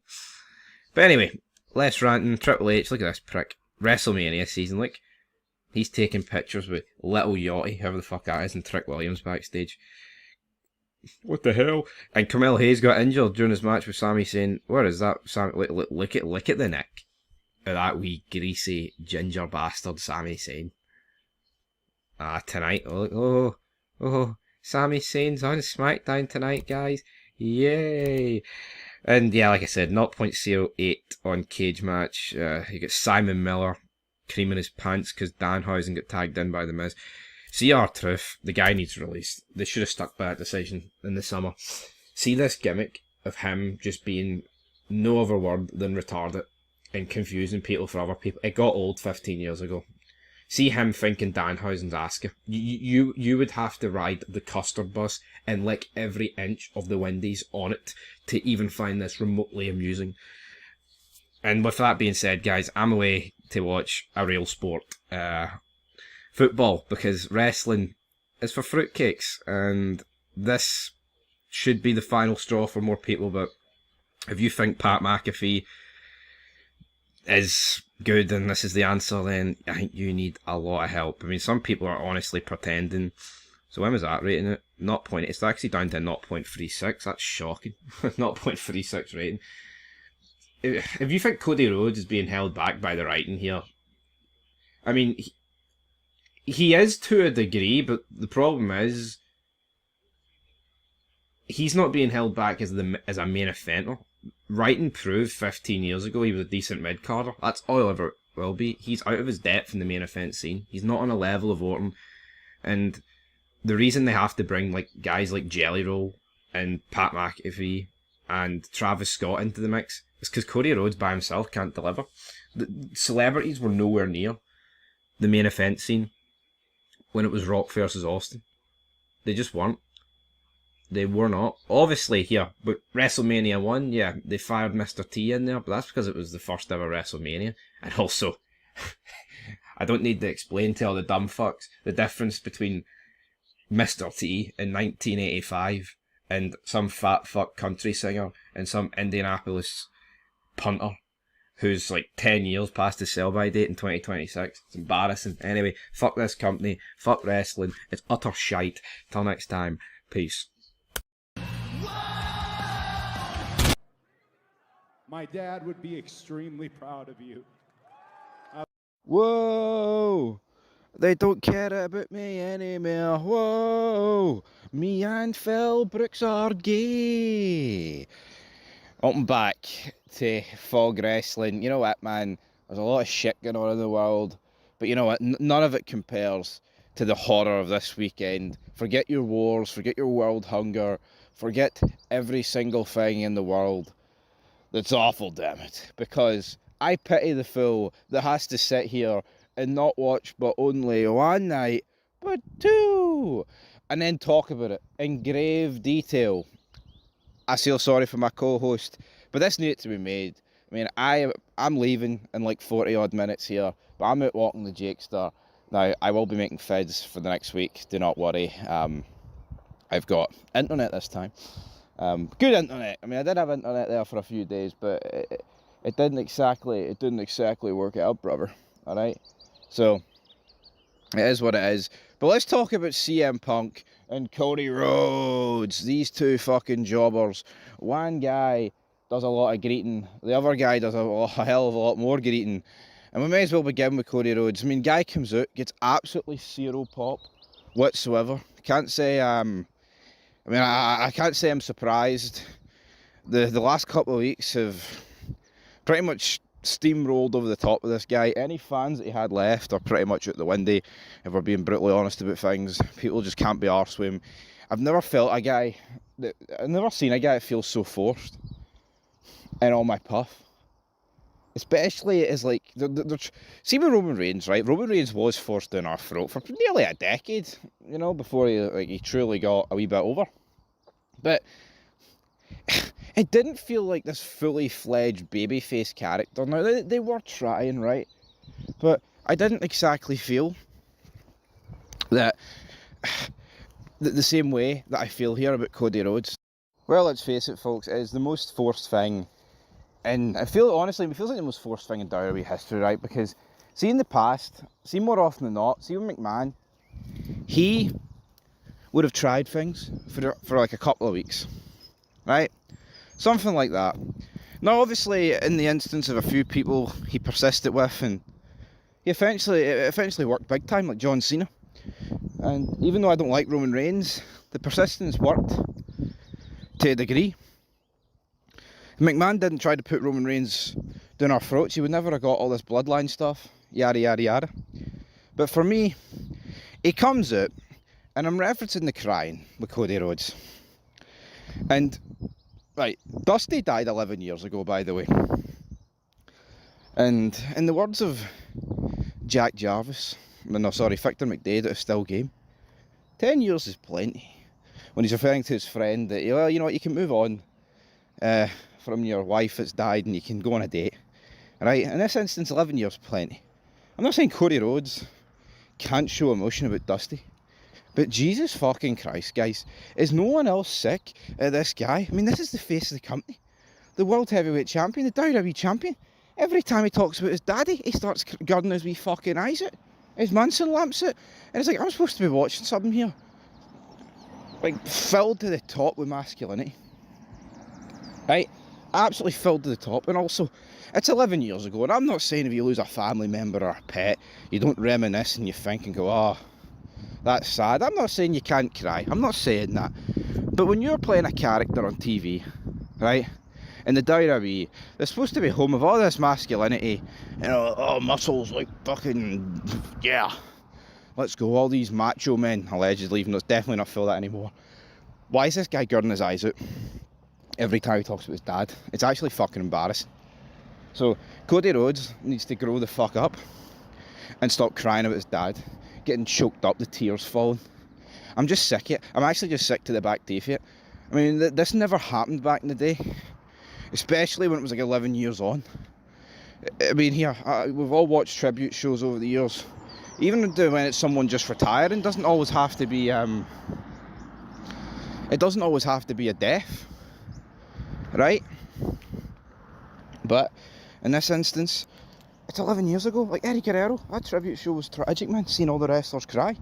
And honestly, folks, if you went and rewatched that, I mean, there'd probably be a tear in your eye as well, because it's really sad. Honestly, because I mean, these guys, you grew up watching them, you actually cared about them. But see now, I mean, Triple H can pretend that Steph McMahon's created more of a family atmosphere. I don't feel it, honestly. I mean, you watch that trip. Look at the way they speak about Eddie. Look at the way they spoke about Benoit, obviously, before ECW happened. McMahon revealed what had happened, allegedly. But they cared. See this stuff? Like, look at Benoit and Guerrero, folks. WrestleMania 20, like, yeah, they cried. But it didn't come across as gay. That came across as one of the most authentic, wholesome moments and heartfelt moments in wrestling history. It did, and it's a real shame that moment can't even get referenced about or talked about within WWE. It's simply just between us fans, because obviously what happened with Benoit. And like, could you imagine that moment if both guys had died and there was no circumstances involved or whatever? That would get talked about. That would get talked about in an insane amount. It'd be like, oh my, these two guys, right? Yada yada yada. But I just can't help but look at this Cody Rhodes and CM Punk stuff, man, and think, this is the gayest thing I've ever seen. There's a reason I put Broke back on. I mean, two guys telling each other they love each other. Oh, I love you. Oh, my dad was a counsel to you. It's like, what? Well, the council need to come collect the bins here, because they're filled to the brim with shite. This needs. I love you. To go. I mean, I've never seen something come across so gay in all my days of watching wrestling. And this is your go-home show. And you could literally see, as Cody Rhodes was crying when he's getting choked up, talking about his dad that died 11 years ago. Fucking grow a set, man. Seriously, this is wrestling. I mean, this isn't. If he wants to talk about, if he wants to be sitting in the house and he's like reminiscing Dusty, talking to his kids about him, and he gets choked up, then go ahead. But see, in the wrestling, but Dusty Rhodes ain't fucking relevant in 2026. His death was 11 years ago. For fuck's sake, get on with it. Begin to try and deal with it. It's over. I just think the entire scenario is pathetic. Then you can see people leaving in the background during the middle of this segment. People are like, stuff this up your arse, Cody. I mean, and they wonder, people want to see a build to Mania. I mean, they've teased like a few things. Oh, Randy's in the front of the car with Reigns. Oh, that's Team TKO. Oh, The Rock's in Las Vegas. I mean, you could, even though wrestling's shit, right, you could get like a new faction being formed on that SmackDown going into Mania, like The Rock, Reigns and Orton. And even though I don't watch and it wouldn't get me to return, you'd be like, oh, The Rock's back. Oh. But what do you get? What do you get in return? I think we get in return two little soy boys, two little fucking cucksters, gurning their eyes out, hugging, telling each other how much they love each other about a guy that died 11 years ago. Shut the fuck up, man. This is how far wrestling's. No wonder people are leaving during SmackDown. See in the go-home show, man, to Mania 17, you can pick Raw or SmackDown, don't give a fuck, right? I'm pretty sure the main event on Raw was Kane Taker against The Rock in Austin. You try to tell me people are leaving during that? Are Rock and Austin about to suck each other off and tell each other how much they love each other? Are we going to get the brothers of bed destruction pumping each other? No, we're not going to get that. So why the fuck are we getting it 25 years later, two guys telling each other they love them? For no reason. It's just pish, man. You know? It's just absolute pish. And not the thing is, see gay storylines in wrestling history and segments have been implemented really well, comedy-wise. I mean, Billy and Chuck was fantastic. All that, I mean, come on. Like, McMahon's like, I like cock. And then oh shit. But see this stuff, it's just, and you can get heartfelt moments in wrestling when people retire, like Michael's telling Flair I love you before he hits him with Sweet Chin Music. That's epic. That's some good shit. This shit, man, rank rotten. Come on, get it fired in the fucking bin.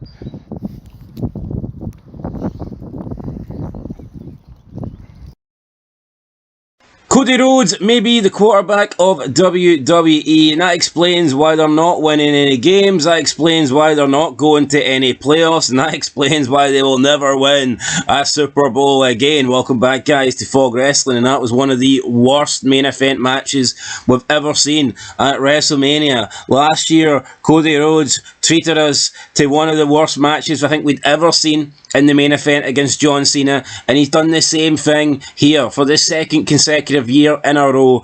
In the main event, Cody Rhodes has had an absolute stinker with the WWE Championship on the line. Rhodes versus Orton. This match was so slow.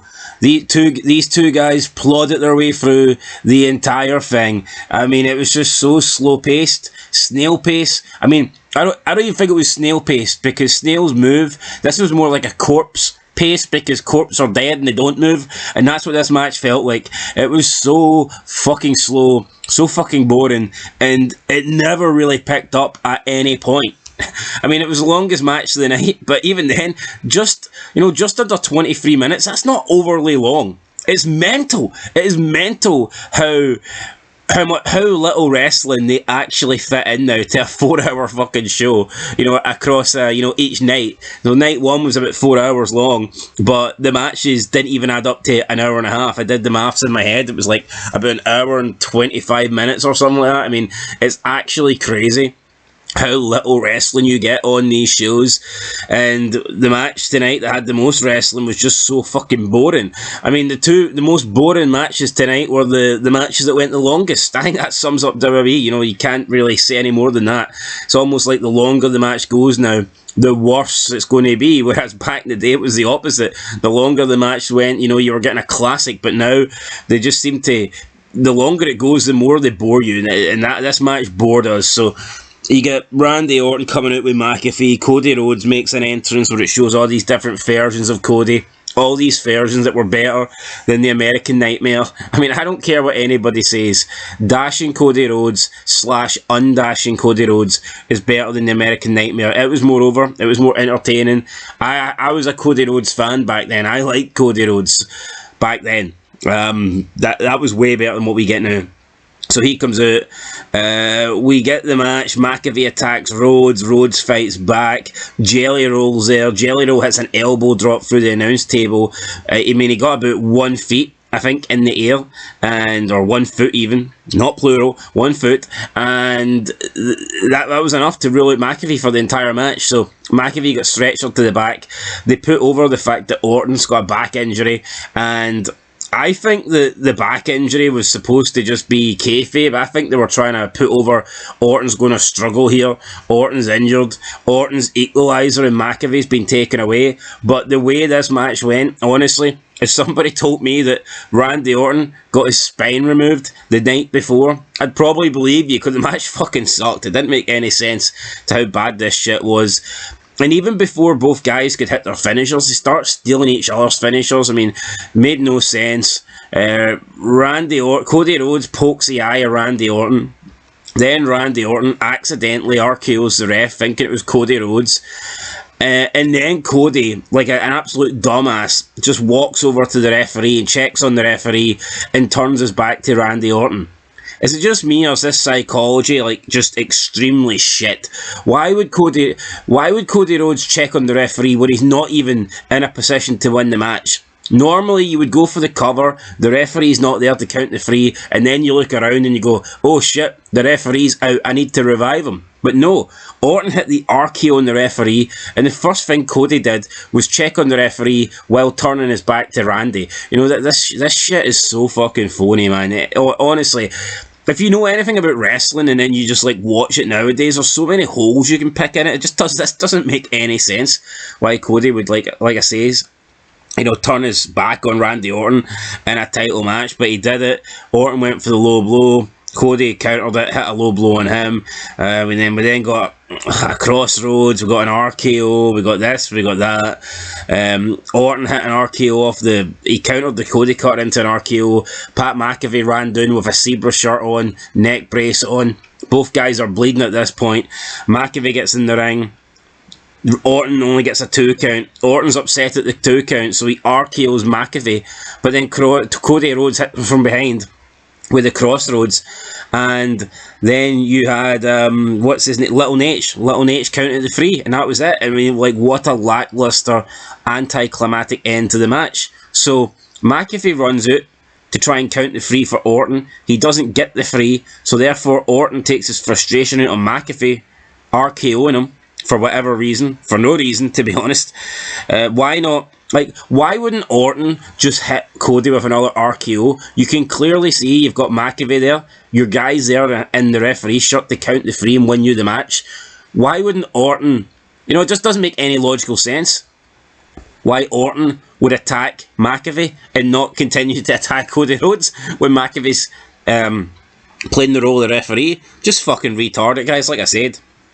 Any sort of psychology here is absolutely gone, and then, like I said, Randy turned round, crossroads, 1, 2, 3, Rhodes wins, and then Orton hits Rhodes with the title, knocks him down, then he goes into the corner for the punt. Michael Cole's screaming, "Don't do it, Randy," and Randy does it, and Michael Cole is crying because Randy Orton has punted Cody Rhodes, and to me this is a disgrace. This is a joke. Like, a punt should be something that they do in the build-up to Mania, but now it's almost like Triple H believes that the Randy Orton punt's too special, and the only way you can do a punt is to end Mania. I mean, the punt should be done going into Mania. The punt should be done on, like, fucking Cody Rhodes or a member of Cody Rhodes' family or something like that. But no, they decided to end Mania, and they thought a Randy Orton punt kick was a good enough way to do it. That was disgraceful. Again, this should have been done in the build-up. This should have been done, perhaps, to take Jelly Roll out of the match in the weeks leading up to WrestleMania. But like I said, it's almost like maybe Triple H believes that the punt is such a good spot that you can't have that on Raw or SmackDown. Maybe he believes the punt now is so fucking special that it has to happen at WrestleMania. And I think this would lead me to believe that Orton Rhodes isn't finished, that they're not done. They might wrestle at Backlash or something. I don't think anybody wants to see that, but it could happen. Or maybe Cody Rhodes could be stripped of the belt if he's injured, if he's out of commission for a while. I mean, who knows at this point? I mean, who the fuck knows at this point? But yeah, just the match sucked, man. It just wasn't good. The whole show sucked, guys. There were a few coming later, but yeah, Cody Rhodes, Randy Orton. This was really boring, and I don't see how. I honestly don't see how Night 2 could be worse. And since Orton lost, McAfee said he would leave the professional wrestling industry business permanently. So this could be the last time we ever see Pat McAfee in WWE. Which would be a shame, because I actually think this is his best work. You know, I mean, I don't mind him as a commentator, but I think he got very annoying and very cringy the longer he was there. But this has been the best work of McAfee's career, and now it looks like he's gone. So, yeah, I mean, who knows at this point. Anyway, guys, that's it. Review coming soon. But this was a boring main event, and last year's main event was fucking... Like, why are we having people like Jelly Roll and Travis Scott in the main events at WrestleMania? Nobody wants that. Nobody fucking wants that. Why do they think it's a good idea? I mean, come on. It's not. It's fucking not. Look at Rock and Austin, Mania 17. You can accept McMahon being there because he's fucking McMahon. But could you imagine if you just got like a bunch of nobodies? Like a bunch of, D-list celebrities to get involved in that match? Just think how much that would take away from the match. Take away from the moment. And that's all you get now. Like, I mean, Jelly Roll should be nowhere near this. Travis Scott should be nowhere near John Cena winning title 17. But for some reason, they decide to flood it. They think, oh, well, our product's shit, but if we put this crappy rapper on the show, then it'll make it 10 times better. It's like, nah, it makes it 10 times fucking worse. Anyway, guys, that's it. Till next time. Peace. Fog Wrestling. What do you want to talk about? Welcome back to the channel. Shout out to Black Circle. This was his suggestion. Well, he wanted 250 reasons. Well, we had to compromise, alright? It's 25 reasons. I could have done 250, but we could have been here until 2027. But the fact is Cody Rhodes is getting fucking buried for the next whole host of minutes, and this is 25 reasons why he sucks. Reason number 1. What do you want to talk about? Vordy, that was the intro. This has to be the worst catchphrase used by anybody in the history of wrestling, right? When you factor in this guy is not only a world champion, but literally being pushed down our throats as the QB1, the face of the company, it just compounds it. It is awful. It is abysmal. I've never heard anything worse in wrestling than this catchphrase. He says it in his wee monotone voice. Well, Albany, New York. What do you want to talk about? San Jose, California. What do you want to talk about? Kansas City. What do you want to talk about? St. Louis, Missouri. What do you want to talk about? Miami, Florida. What do you want to talk about? Brussels, Belgium. What you see where I'm going with this? It's not over. It's cringe, it's pathetic, it's sad, it's cheap, it's lazy, it's just pish. Moving on. Reason number 2, he's always crying. He's a greeting-faced wee loser bastard. Fuck him. Fuck Cody Rhodes. Can't stand the guy, man. All he does is come out and cry about one thing or another. I mean, 9 times out of 10, it will be about his fat daddy. But at the same time, guy's supposed to be portrayed as the company face, the QB1, the quarterback, and all he does is cry his eyes out. He just comes across as a pathetic wrestler.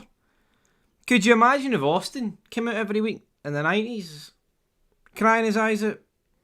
Imagine if Cena did it. See, tears, right? Especially in the entertainment world, the emotion, it can be used to really... I mean, let's just go back to wrestling. Fuck the rest of TV shows and movies side of things. But wrestling, people crying, it's added to moments. Like, look at Ric... I mean, Ric Flair cries a lot, right? But by God, when he cried, when Shawn Michaels would hit him with a super kick, his wee retirement on Raw the next night, when Undertaker's out there paying tribute, when guys have announced retirements, hell, when it becomes very real and guys pass away and we get tribute shows, sorry. But when this guy is out there crying every other week, it's pathetic, that's the word. Reason number 3, he's the worst face of the company ever. Don't care what you say. Alright, you can go... Well, put it this way, right? Normally the face of the company's good. Roman Reigns came before him. I don't like Roman Reigns, but he's better than Cody Rhodes. Then before him was John. Then before him was Austin. Then before him was Hogan. I mean, you want to fire The Rock in there, or anybody. It doesn't really matter, right? The face of the company can be debated for a few years. But the fact still stands that Cody Rhodes is the worst. Reason number 4. He's producing the worst ratings ever. Now, there is some people on this channel that hate John Cena in the comments section and pretend that John Cena was the one that killed the ratings from the Attitude Era to the Ruthless Aggression Era, but they don't have a fucking Scooby snack what they're on about. Cody Rhodes, though, he is the one that's overseeing some of the worst, well, I say some of, no, the literal worst SmackDown ratings we've ever seen. They are doing under 1 million every couple of weeks. And it's went to 3 hours. SmackDown there on what, the 2nd of January edition. Back to 3 hours. Factor that in, the ratings are only going to get worse. And Cody Rhodes, no one cares about him. You can put him in a feud with Drew McIntyre, but that's already been done to death. The problem is with these feuds that Cody Rhodes is in, he ends up burying them all. And Cody Rhodes is not in a position where he should be burying guys that look like Drew McIntyre. And it's not even just the Drew McIntyres of the world. The guy comes out on top against everybody. The guy went 3-0 against Seth Rollins. That's downright disgusting. Reason number 5, his first title reign. We've already ranted and raved on this enough, but 2 defences in 7 months, guys. Absolutely unacceptable. You also factor in that he defeated Roman Reigns, and then Roman Reigns never even bothered his arse wanting it back. That sums up how shite that reign was. Kevin Owens coming out, and because he was his wee friend, he wanted a title match. That was the extent there. Brutal. Then he lost it to Cena, and an awful match with Travis Scott. It was brutal. one of the worst title reigns you'll ever see. I mean, people talk about bad. I think in the past, people would associate bad title reigns with like short title reigns, but for me, short title reigns, it doesn't matter about the length of a title reign. It matters what you do with it. How memorable is it? Am I going to talk about that in years to come? And no one's going to be talking about this in years to come, but the only reason I'm talking about it now, almost 24 months on from when he initially started his first reign, is because how fucking bad it was. That's not the way people want you. That's not the way they intend it for people to talk about this. Reason number 6, his story sucked. People pretend that it was some mastermind that came up with this. All it was is that Cody Rhodes had never become WWE champion before. They never really tied in the fact that in AEW he lost a match that meant he wouldn't be able to challenge for it, but essentially is that a Rhodes was never world champion, and Cody Rhodes, after failing at WrestleMania 39, beat Roman Reigns the next year. That's all it is. He won the Rumble back-to-back. Where was the actual story, though, in it? What happened was we were going to get Rock versus Reigns, and this wee loser had to stick his wee fucking bleach blonde neck in and ruin everything. Reason number 7. He's the worst back-to-back Rumble winner. Now, of course, in wrestling history, it's not like we've been blessed with a lot of Royal Rumble back-to-back winners, but let's just look at them. Cody Rhodes, Austin, Shawn Michaels, and I'm pretty sure Hogan won back-to-back as well. I rest my case. I don't need to explain why Cody Rhodes is worse than those three. Those three have took shites better than Cody Rhodes, so that's where we're at. Reason number 8. He's a mid-carder for me. You go back to the late 2000s, early 2010s. That suited Cody Rhodes. Being Randy Orton's lackey, wearing a face mask, feuding with guys like Big Show, who had already done about 15 years of a wrestling career at that point for the IC title. There's no shame in it. There's a place for Cody Rhodes in wrestling.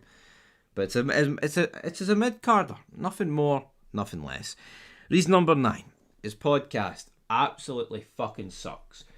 The clips of him and Cena just sitting there, lying through their teeth, talking absolute mince, pretending that this year went great, and all he does as well on that is cry his wee fucking eyes out. Cry his wee Manson lamps out, man, about pathetic shit. Gaslighting us, pretending this current era is brilliant. Like, know what it is? These dumb fucks that defend him. No, the only defense that the likes of Cody Rhodes and Triple H, etc. have got. The gate. And you want to know why the gates are massive? Because they're extorting the fans. They're making these dumb fucks pay more money than ever before. That's the only thing they've got to brag about these days. Oh, see the retards that are left watching? We're charging them extortionate prices, and therefore we're getting big massive gates. See, back in the day when it was great, man, you know what, but they could have made way more. They could have made way more money. They could have did bigger arenas, etc., etc., etc. But no, McMahon did. McMahon made it affordable for the family. TKO don't give a fuck, and by extension, neither does Rhodes, neither does Triple H. I mean, that clip of Randy Orton a couple of months ago when the fans showed him the ticket price, he's sitting there acting all shocked. Oh, I can't believe it's that much. See, if these guys truly cared, they would speak out against it. But they virtue signal. They pretend that they care about the fans. Oh, we want to do what you guys want, because one fan wants to see Gargano versus Dragunov for the US Open Challenge, and CM Punk will sit there and clap like a fucking seal. Look, we'll do what you guys want. What the fans want is affordable fucking tickets and a good product, and they can't even get fucking any of it. Yo, see if the ticket prices were as bad as they were, right? But you were getting an attitude era level product. You couldn't really complain, because that's how bad wrestling is. That's how fucking bad it is. See the fact it's so shit, but they're still charging these crazy prices. At least if you were getting see if tomorrow it just flipped and you were getting attitude era level shows, you'd be like, fuck it. See, paying $6,000 for Mania, it's worth it, because you're paying $6,000 for it. It was shite. But no, not anymore. Reason number 10. He's very limited as a wrestler. I don't rate him. Do not rate the guy. His his work consists of doing 17 crossroads a match, right? Doing that awful springboard cutter, which we'll get to in a later reason. Even when he's interfering in a match or a segment, instead of doing what real wrestlers used to do, which would be punch each other, this guy will be coming in and doing springboard cutters as transitional moves. Oh, I need to break these guys up for fighting. I'm going to do this. It makes no fucking sense whatsoever. It's all about the context of these moves, right? For example, the Hardy Boys. If the Hardy Boys are going to come in, right, they would protect them. Oh, Edge and Devon are brawling on the outside. Then that allows for a few things. Either Jeff can do like a springboard move over the ropes, or, for example, Matt can get down on his hands and knees and Jeff can jump off his back over the top rope on Devon and Edge. Because it's on the outside, it makes sense to do an aerial move. But when you're in the fucking ring, it doesn't make any sense to do an aerial move like this. Don't understand it. There's a car alarm's going off. Anyway, moving on. He looks fucking old. He's 40, soon to be 41, but he's always looked old. I feel like Cody Rhodes for the look. I feel like ever since he put the Stardust paint on, he's looked old. But now he looks very old. And so, he just looks like... He looks too old at 41. See if you look at what other people have looked like over the years at like 40. Cody Rhodes just looks like a guy that has had too much work done to him. He looks too artificial. Doesn't look legit. Is what it is. Reason number 12 is springboard cutter. I mean, look back to reason number 10. It's just an awful move. And 9 times out of 10, it's a fucking botch. Oh, me and Carmelo Hayes, we need to meet in the middle. And then they meet nowhere near each other. Reason number 13, the forced emotion. Not only here, I'm not saying his tears are forced. I think it's probably genuine because he's a little crybaby bitch. But what I'm talking about is when he'll cut promos and then all of a sudden it'll go from 0 to 100, and not in a good way. Some people could mastermind that. Turn a promo on its head. This guy will go for talking with my daddy, and then he will go. Then he will try and act like as a serious threat to like a Drew McIntyre. I'm gonna beat you in the face of hell, and it's just cringe. It's fucking embarrassing. It's like, how can the face of the company deliver a promo that's half decent? We're not asking for the greatest promo of all time type of levels here, but for the face not to be able to produce anything good after 3 years as the face, it's worrying. And I say 3 years, we're now approaching 4 almost, but the emotion, it's just, and that brings us to, reason 15's cringe. He's just a cringy bastard. See, he tries to turn his promos up to the max, and he'll do that like out of breath thing that Becky Lynch does in between words. It's just, the pandering to the crowd, the forced aggression that he tries to use in his words. Nah. Go to promo class, kid, because you ain't got it. Reason number 14, that Triple H gym photo. So we all know it. Cody Rhodes is flying, I think it was to Perth, a touchdown in Dubai, some shithole third world country, and he was in the gym, and Triple H takes the photo and makes it look like this guy's a hard worker. Oh, here. He was on a flight there for 7 hours for the States, and he's stopping over in Dubai here for a couple of hours, and then he's back on a 6-hour flight just to get to Perth. Well done, Triple H. Well done, Cody Rhodes. Embarrassing. Absolutely embarrassing is that. It's pathetic. And you know what makes it worse? You know what makes it fucking genuinely worse? It's no fucking real. It's a fake fucking sport. But you like that's what actually pisses me off about it, right? It's like, how can you have this WWE Unreal show where all they do is break kayfabe, but then you've got this bastard Triple H that's pretending that if Cody only gets 7 hours sleep on his bed on a plane instead of 8, that it's going to greatly affect him. Now that might work if you're pushing kayfabe, right? And it's, this is so hard to defend this title. I'm flying over the world and I'm not getting the proper sleep I can, kind of thing. But see, when all you do is expose the business, that goes out the window. You can't push both things at once. Like, see in football, for example, right? When teams have got, say teams are away in Europe, Champions League night, and it's like, oh fuck, they have to fly over to Kazakhstan, then come all the way back for an early kick-off on a Saturday. It's real. It's no fake, it's no predetermined. That makes sense to push that angle. Right? In WWE, it's embarrassing. I mean, how many of us travel?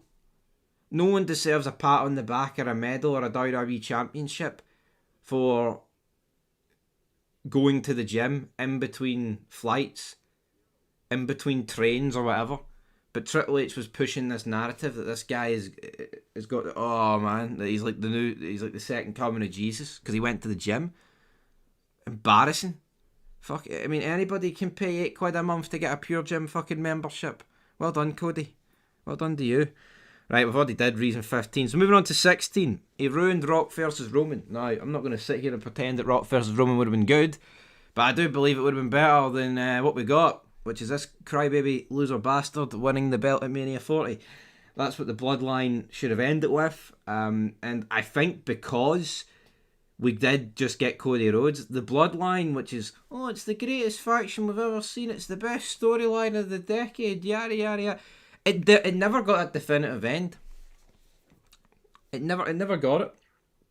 If you look at other factions, they tend to get it over the years. I mean, some just peter out, and some maybe necessarily don't need a definitive ending. But I think if you got Roman versus Rock, that would have been the proper end of the Bloodline. But instead, what you got was Cody Rhodes crying like a loser.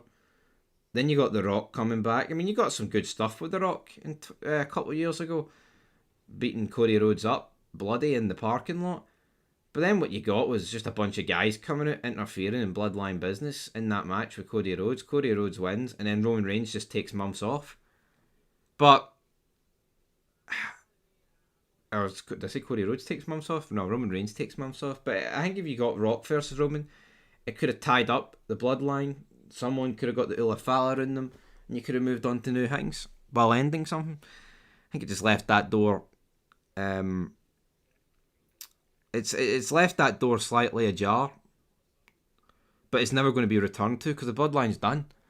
That was the mania to do it. It's too late now. I don't see ever getting Rock Roman. Even though The Rock looked good, I don't think it's really a question of what The Rock can do, even though he did slim down for a movie role there. But yeah, he ruined it. He went into business for himself, did Cody. Pointed to Roman Reigns when he was supposed to point to the other guy, who I don't even know who was champion at the time. Reason number 17. Right. He was second best to Sparkplug. And what I mean by this is, right, he had a tag team with Hardcore Holly in 2007. And I like Hardcore Holly. I've defended Hardcore Holly, right? But a guy who's in a tag team with Hardcore Holly and is second best to Sparkplug should never in a million years go on to be the QB1 at the face of the company. It is what it is. Hardcore Holly would admit himself that anybody who's worse than him shouldn't be main eventing Mania, winning Rumbles back to back, or becoming the face of the company. It just doesn't happen like that. I mean, you look at Hardcore Holly, I think across the Attitude Era going into Ruthless Aggression era, there's a lot of guys similar to that guy's level. If you're worse than him, you shouldn't be getting pushed as much as Cody Rhodes is. And Hardcore Holly, for me, is way better than Cody Rhodes. I'm not just looking at that 2007 tag team and be like, well, in the 6 months they were together, I thought Hardcore Holly was... No, Hardcore Holly's better than Cody Rhodes. It is what it is. And for me, it's just further evidence of how worse wrestling has become. Reason 18, he's the worst WWE champion of all time. Numerous reasons on this list back it up. His first title reign is utterly embarrassing. The 2 defences in 7 months. The defences themselves, the matches, the segments, the repetitive nature of the guy's promos. Need I go on? He's fucking shit. 19. He ruined a lot of Cena's last year. Facts. absolute facts. Now again, not that Cody Rhodes 100% responsible for everything that happened here, but what we did get was an absolute awful build to John Cena's final Mania match with Cody Rhodes. 3 weeks in a row. Brussels, London, then Glasgow. It was the same 3 promos. Brutal. Now, you did get a decent moment of Cena turning heel, but they didn't. Cena said they did that for a viral moment. They had nothing long-term planned, as we said at the time. But people continued to arse-lick, nose-lick Triple H. Then, what you got was the awful match at Mania. I mean, the match itself was awful, but the fly on the shite was the fact that Travis Scott came out. And then, of course, you got the SummerSlam match, which was just... I mean, the match wasn't awful, but the kickouts ruined it. The build-up to it was almost worse than the Mania build-up because Cena was a heel and then just decided, I love you, Cena, and was back. Why? Fuck knows. Garbage. And then even when he defeated Dominic Mysterio, Cody Rhodes had the shot, make it all about him. And then even when he lost to Gunther, him and CM Punk were in the ring, making it about him. Now again, they did get down on their knees and give Cena the belts. Well, Triple H did literally quite make it all about him. But yeah, Cody Rhodes, he's got a lot to play in John Cena's last year and how shite it was. Reason number 20, he's too old to push as the company face. 110%. The guy is 40, soon to be 41. He's been pushed as the company face since he was, what, about 38? Too old. That is too old, right? Don't care what you say. No, yeah, it's in the past. I mean, you look at Hulk Hogan in the mid-80s. Not that Hogan was overly... I mean, Hogan wasn't... It's not like Hogan was 19. But he was a lot younger. And he was Hulk fucking Hogan. A lot of... Some people it doesn't matter. I mean, Austin is... I mean, I think most people would agree that by the time Austin was getting to his massive push in 98 with the belt, winning the belt against Michaels, in an ideal world, he probably would have been about 10 years younger. But some people don't need to be 20 to get pushed. But then you look at the flip side of things, then you I think with the Ruthless Aggression now, they were realising, a lot of the top guys are older, the WCW guys, the guys for the Attitude Era. That's when you saw the likes of Cena, Orton, Brock, guys like that being pushed. Guys that were in their early to mid-20s. They were getting pushed as like the next, and there's a reason why they've lasted those guys for 20 odd years. Cody Rhodes debuted not long after they debuted. 5 years after those guys debuted, and yet he's only getting pushed as the face of the company around about the time those guys are literally retiring. Far too old. Reason 21. He had to wait until the actual stars left. Like I said, he debuted in 2007. He left in 2016. So that was 9 years in WWE, and he amounted to fuck all. Like I said, decent mid-card wrestler. Lackey to Randy Orton and legacy. But here, he's not the only guy that had to do this. You look at Drew McIntyre. You look at even like a Jinder Mahal. You look at all these guys for the indies. They all had to wait till the likes of Taker, Triple H went part-time. The likes of Batista went to Hollywood. The likes of Cena went into Hollywood, go to part-time. The likes of Michaels retiring. The likes of Edge having to retire. They all fit into the same category because they would never have been able to do it back then because they simply weren't good enough. Say what you want, but at least guys like Sheamus and The Miz can say, well, we were world champion when those guys, a lot of those guys were still active. Cody Rhodes can't fucking say that. I'll tell you that for free. Reason number 22 is just the repetitive pish. 24-7. The promos, the matches, the feuds, I mean, you can't even call them stories, but every it's the same shit. The heel will cut a promo, and he'll be like, I'm out here every single day defending this title for the people. Because my name Cody Rhodes, and my daddy, he wore the polka dots. My daddy, my fat daddy, he wore the polka dots, and I love him. But I'm here, I'm in the gym. I do press conference, I do press releases. My name Cody Rhodes. He fucking sucks. Nothing new, nothing innovative. It's been the same stick for almost 4 years. I mean, there's very little pauses with the guy. I mean, what I will say, he got that big pectoral injury and he fucking wrestled through it. Fair play to him. Number 23.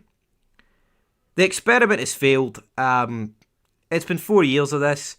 His title reigns are awful. His promos are awful. And the ratings are down the absolute toilet. I mean, you can talk about record gates, yada, but the prices are extortionate. That's the only reason they're getting that. And I don't care. They still would have been getting them without this guy. Reason number 24. He's got a lisp, people.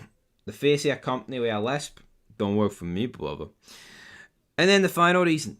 Not necessarily the biggest reason, but he is the worst Rhodes in the business. I'm not including Brandy. I'm looking at the ones that actually fucking mattered. He's far worse than Dusty, and he's a million times worse than Goldust. I know when all is said and done, people are going to put this guy and Dusty above Dustin. But I'll tell you this for free. Yeah, the guy's getting a double knee replacement, but Goldust is better than his dad, and he's better than his younger sibling, is what it is. And there you go, folks. Shout out to Black Circle for suggesting this. Wasn't quite 250, but it was 25 reasons why Cody Rhodes sucked.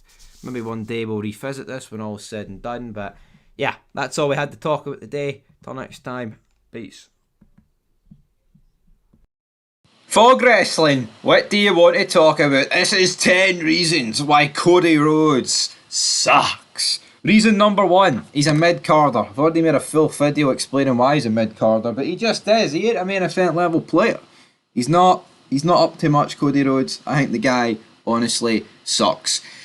He's a mid-carder, and only in today's era is he presented as a main eventer, because guess what? There's like no true main eventers left. Just because you're in the main event doesn't automatically make you a main eventer, because if you think that, then you, my friends, are delusional. Like when Hardcore Holly, right, he wasn't in the main event, right, but when he was feuding with Brock Lesnar for the belt, does that make Hardcore Holly a main eventer? No, of course it doesn't. You know, people need to use their brains. He's a mid-carder. He would stick out like a sore thumb in any era. There's a reason he's only got over in the main event scene until this era, and it's because he's a bum. Alright. Reason number 2, the Stardust gimmick absolutely sucked. Honestly, what was he doing? Why would he even agree to that? I mean, it was probably better than like the last few years just before he turned into Stardust, but that doesn't even mean it was good, like, if we're being perfectly honest. So yeah, Stardust gimmick sucked. Reason number 3, Dusty was overrated. And I hear people going, what? Did you just say I'm American made and a nice Chevrolet? And I'm American made and I like Chevrolet. If I'm right. Dance, you're gonna crash. The Cars movie's better than that fat ass Dusty Rhodes. Overrated bastard. I'm sorry, he is. I can't spin it. I can't change it. He's overrated as hell. He's absolutely overrated, man. There's not much more to say about Dusty Rhodes. He never finished his story. And out of that era, he's by far the worst. He's worse than Warrior. He's worse than Flair. He's worse than Hogan. Hell, I mean, I think it's a disservice even mentioning those guys in the same sentence, especially Hogan and Flair. But some people try and pretend that he's right up there, like, you know. And for me, he's nowhere near them, and he's nowhere near it. I've done it. I'm sorry. Reason number 4, repetitive promos. Brooklyn, Oakland, Tulsa, Portland, Bronx, New York, London, Saudi Arabia, Perth, Paris, Berlin. You suck, sir. What do you want to talk about? It's the same old fucking shite, and people lap this up like it's Janelle Grant under Vincent Kennedy McMahon. My God, this is some good shit. No, it's not. Alright, it's not. Reason number 5. Goldust is better than him. Yep, you can say what you want, but Goldust is better than Cody Rhodes. Goldust has provided way more moments than this guy over the years. I'm sorry, you look at Goldust, I'm not even sorry about it, but you look at like Goldust as like tag team with Booker T, comedy gold every week. You look at his match with Roddy Piper, at WrestleMania. I mean, that's iconic. That is iconic. Don't make a mistake about it. Even in like the late 90s when the Attitude Era helped do some crazy shit with Terry Runnels and all that good stuff. Even the stuff he done in T. I mean, even the stuff he's done in like TNA when he came back. WrestleMania. Anyway, who's number 6? Hashtag we want Cody. Down and now. Cody Rhodes, man, you suck. Cody Rhodes, absolutely sucks in my personal opinion, and so does his movement. The movement is full of the most saddest human beings you'll ever see on God's green earth, to be exact. I mean, sending people death threats like Eva Rain and The Rock and anyone close to them. You know, it's absolutely embarrassing. It's absolutely cringy. It really, really is. I mean, actually sending death threats over professional wrestling. Jesus Christ, get a life. Reason number 7. He's already main evented Mania once. He doesn't need to do it twice. And you could argue, well, not argue, you could say the exact same thing about the Royal Rumble. He's won it once back to back. I mean, it's not even like he's won the... Who wins the Royal Rumble, right? 2 years in a row to take the same guy on twice? No one does that. No one does that in a month of Sundays. Doesn't even make any sense. Oh, but what about shut your mouth, you thong wearing fatty. Name me someone that's won the Royal Rumble twice, take on the same guy twice. No one. There's no one. No one out there. Reason number 8, his theme sucks. Whoa, adrenaline in my soul. Bam, bam,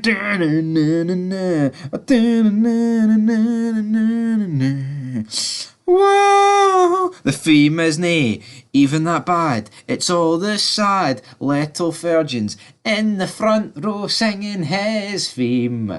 Oh, we like pot noodles and sitting in the spare room or the basement. Yeah, we don't like stories, we just like gymnasts. This product sucks ass. Anyway, reason number 9. Boring. You could literally look at his promos being repetitive. I even think his in-ring style's quite boring. It's the same shit. He comes out with a fucking empty coffee cup, man. We all know it's a prop. Know your role. And reason number 10 is tattoo. Look at the size of it, man. I don't know. It's an ugly tattoo on his neck. Not many. I don't really like many neck tattoos, but this is probably one of the worst you've seen. 4 months ago, we gave you 10 reasons why Cody Rhodes sucks. Well, he's finished the story since then, and this is 10 reasons why his title reign sucks. Welcome back, guys, to Fog Wrestling. And we're not going to waste any more time with introductions. We're going to get down to the nooks and crannies, and we're going to get stuck straight into this. And there's 10 reasons, and I think they're all really valid. Reason number 1, the feud with Logan Paul. Very recent. Obviously, we're talking about his current title reign, so most things will be recent, but it was garbage. Like, all you hear about, Roman Reigns, he handpicks his opponents, he doesn't defend, he defends every 6 months. And here's Logan Paul getting a title shot for no reason. Story's non-existent. It's pretty much what in Saudi, they want somebody that's half a draw, and this roster's full of fucking nobody. That's pretty much it. Awful feud, very boring. Look, Cody Rhodes, I thought got carried through the promos, through the build by Logan Paul. And considering this is the guy that's supposed to be the new face of the company, that's not good enough. And that brings us to reason number 2. Same old repetitive promos. What do you want to talk about? Yeah, brilliant. So engaging. So full of charisma. So entertaining. Absolutely not. Reason number 3. Cries like a little bitch. Absolutely. Absolutely. I mean, the guy does cry like a little bitch. It's like AJ Styles, right, does his wee retirement speech, which was alright. I know pretty much completely ripped off Mark Henry, but you know what? If you're going to rip off stuff, you may as well rip off stuff that was good. And I think that's what they did here. And I enjoyed it for what it was, but it's like he cries here. Seeing he wins the championship, I think that's a decent time to cry. I'm not going to completely bash it. But I just feel like every time I see the guy in a promo, he mentions Dusty, man. It's just like, mate, your dad's dead. Accept it. I'm sorry, but we need to move on. It's been 9 years since Dusty passed away. It's utterly bizarre, but yeah, seeing my world champion cry like a little bitch, I don't know, it's pathetic. Like, there's moments in wrestling where I think tears are necessary, and You know, when people retire or at the end of a title win, you know, it's like finally the end of it. You know, we've seen Guerrero and Benoit at the end of Mania 20, obviously. That'll never really get talked about, sadly, because of what happened. But again, that's a moment that's worth it, worth tears being shed. I feel like this guy cries every other week, man. Reason number 4, SmackDown has nosedived since Mania. Not too much, right? And this isn't. Our next point will be about ratings, but I'm not too bored with the ratings. The show as a whole has fucking nosedived. There's just nothing going on. We have got the Pottingland bloodline floating about, and again, that's not really Cody Rhodes' fault. But see, at the end of the day, he's the new face of the company. They're ramming him down our throats, and because he cries like a little bitch, his feuds pretty much suck, and his promos are just repetitive. What do you want to talk about? That just makes SmackDown so much worse. You know, before Mania, you were getting Roman Reigns and The Rock, and Cody Rhodes just felt better before Mania. And you know, you were getting other feuds as well. I get it. You know, pre-Mania is going to feel better than post-Mania, but it has nosedived off a cliff. See when wrestling was good, and I'm sick of remember when and see when talk, but that's the reality we deal in here, alright? Wrestling's not good anymore. See, back in the day, after Mania was just as good as Mania. It really fucking was. You know, let's not try and spin it that, oh, wrestling's always been about the build up to Mania and after it there's a fall off. No, see, when wrestling was good, wrestling was smoking hot, folks. Alright? Is what it is. Reason number 5, the ratings have went down. Yes, the ratings have went down. They've posted their lowest demographic there in the 18 to 49 since December. And the overall ratings are just very poor since Mania. Again, Mania seasons, the ratings will be up, but as I said in reason 4, there's no reason just to accept that everything has to go to shit. You can still produce a good show. Reason number 6, it's so predictable. It is so predictable. He's taking on AJ Styles, man, at Backlash. You know there's not a hope in hell. Logan Paul, you know there's not a hope in hell he's going to win. AJ Styles at Clash at the Castle, you know there's not a hope in hell he's going to win. It's pretty much, you know, I think this guy's holding the belt till at least next Mania, right? Maybe, right? You know, people, he could lose it at SummerSlam, and I'm not saying it's completely out the question. We don't even know who he's against, so first off, but as of right now, he's not losing the championship. It's bland, it's stale, it's as flat as Shayna Baszler's chest. There's nothing happening. It just sucks. And that would bring us to my 7th reason. We are in a period of limbo due to this title reign because Roman Reigns and The Rock ain't there, and you just feel like Cody Rhodes is facing jobbers. And that's not, you know, and Logan Paul and AJ Styles, right, are not necessarily jobbers, but you just know they're not beating this guy for the championship. You just know it, alright? Everybody knows it. It sucks that it does feel like we're in a period of limbo. At least with Damian Priest, I feel like that guy can lose the belt at any time. Right? I didn't think Jey Uso would beat him at Backlash, but I feel like going forward, he's held the belt for 2 months now. I feel like he will, every match, you will feel like he could lose it. But with Cody Rhodes, you just know he's winning. Or at the very least, keeping hold of the belt. Reason number 8, he's a B+ player. He stuck it like a sore thumb next to The Rock. Well, I mean, he stuck it like a sore thumb next to Roman Reigns, and he stood out like an amputated limb next to Dwayne. That's for sure. He's a B+ player. He's a wee bit better. I do prefer him a wee bit more than Daniel Bryan, but again, Daniel Bryan was a B+ player. Cody Rhodes' son, you fit in the same category. Reason number 9, the rest of the story is unwritten. Pretty much back to reason 7, but what I mean by this is Triple H always gets labelled as if like he knows what he's doing, he's cooking. Triple H doesn't have a fucking Scooby snack what he's doing, alright? He's cooking. They just drag things. See, because you drag something out and make it unnecessarily long, that doesn't make for good storytelling. It doesn't. You know, like see the invasion angle. People can fucking bury it all they want, but they've not watched it. See if you actually think it sucked. You've not watched it. We've watched it. You know, the invasion angle lasted for like 5-6 months, right? And it was 2 shows a week, every pay-per-view. WWF against the Alliance. Now, obviously, you know, ECW got involved, and it was like free. It was three different companies for about 10 minutes on Raw. But it's like they managed to drag that out for like 6 months. And here it's like Cody Rhodes is just sitting there. He's like paused the game. He's waiting for Roman Reigns or The Rock to recharge the controller so they can come back in. Pathetic. And then reason number 10, just pretty much to recap it all. it's beyond fucking boring. Everything about it's boring. His promos are boring.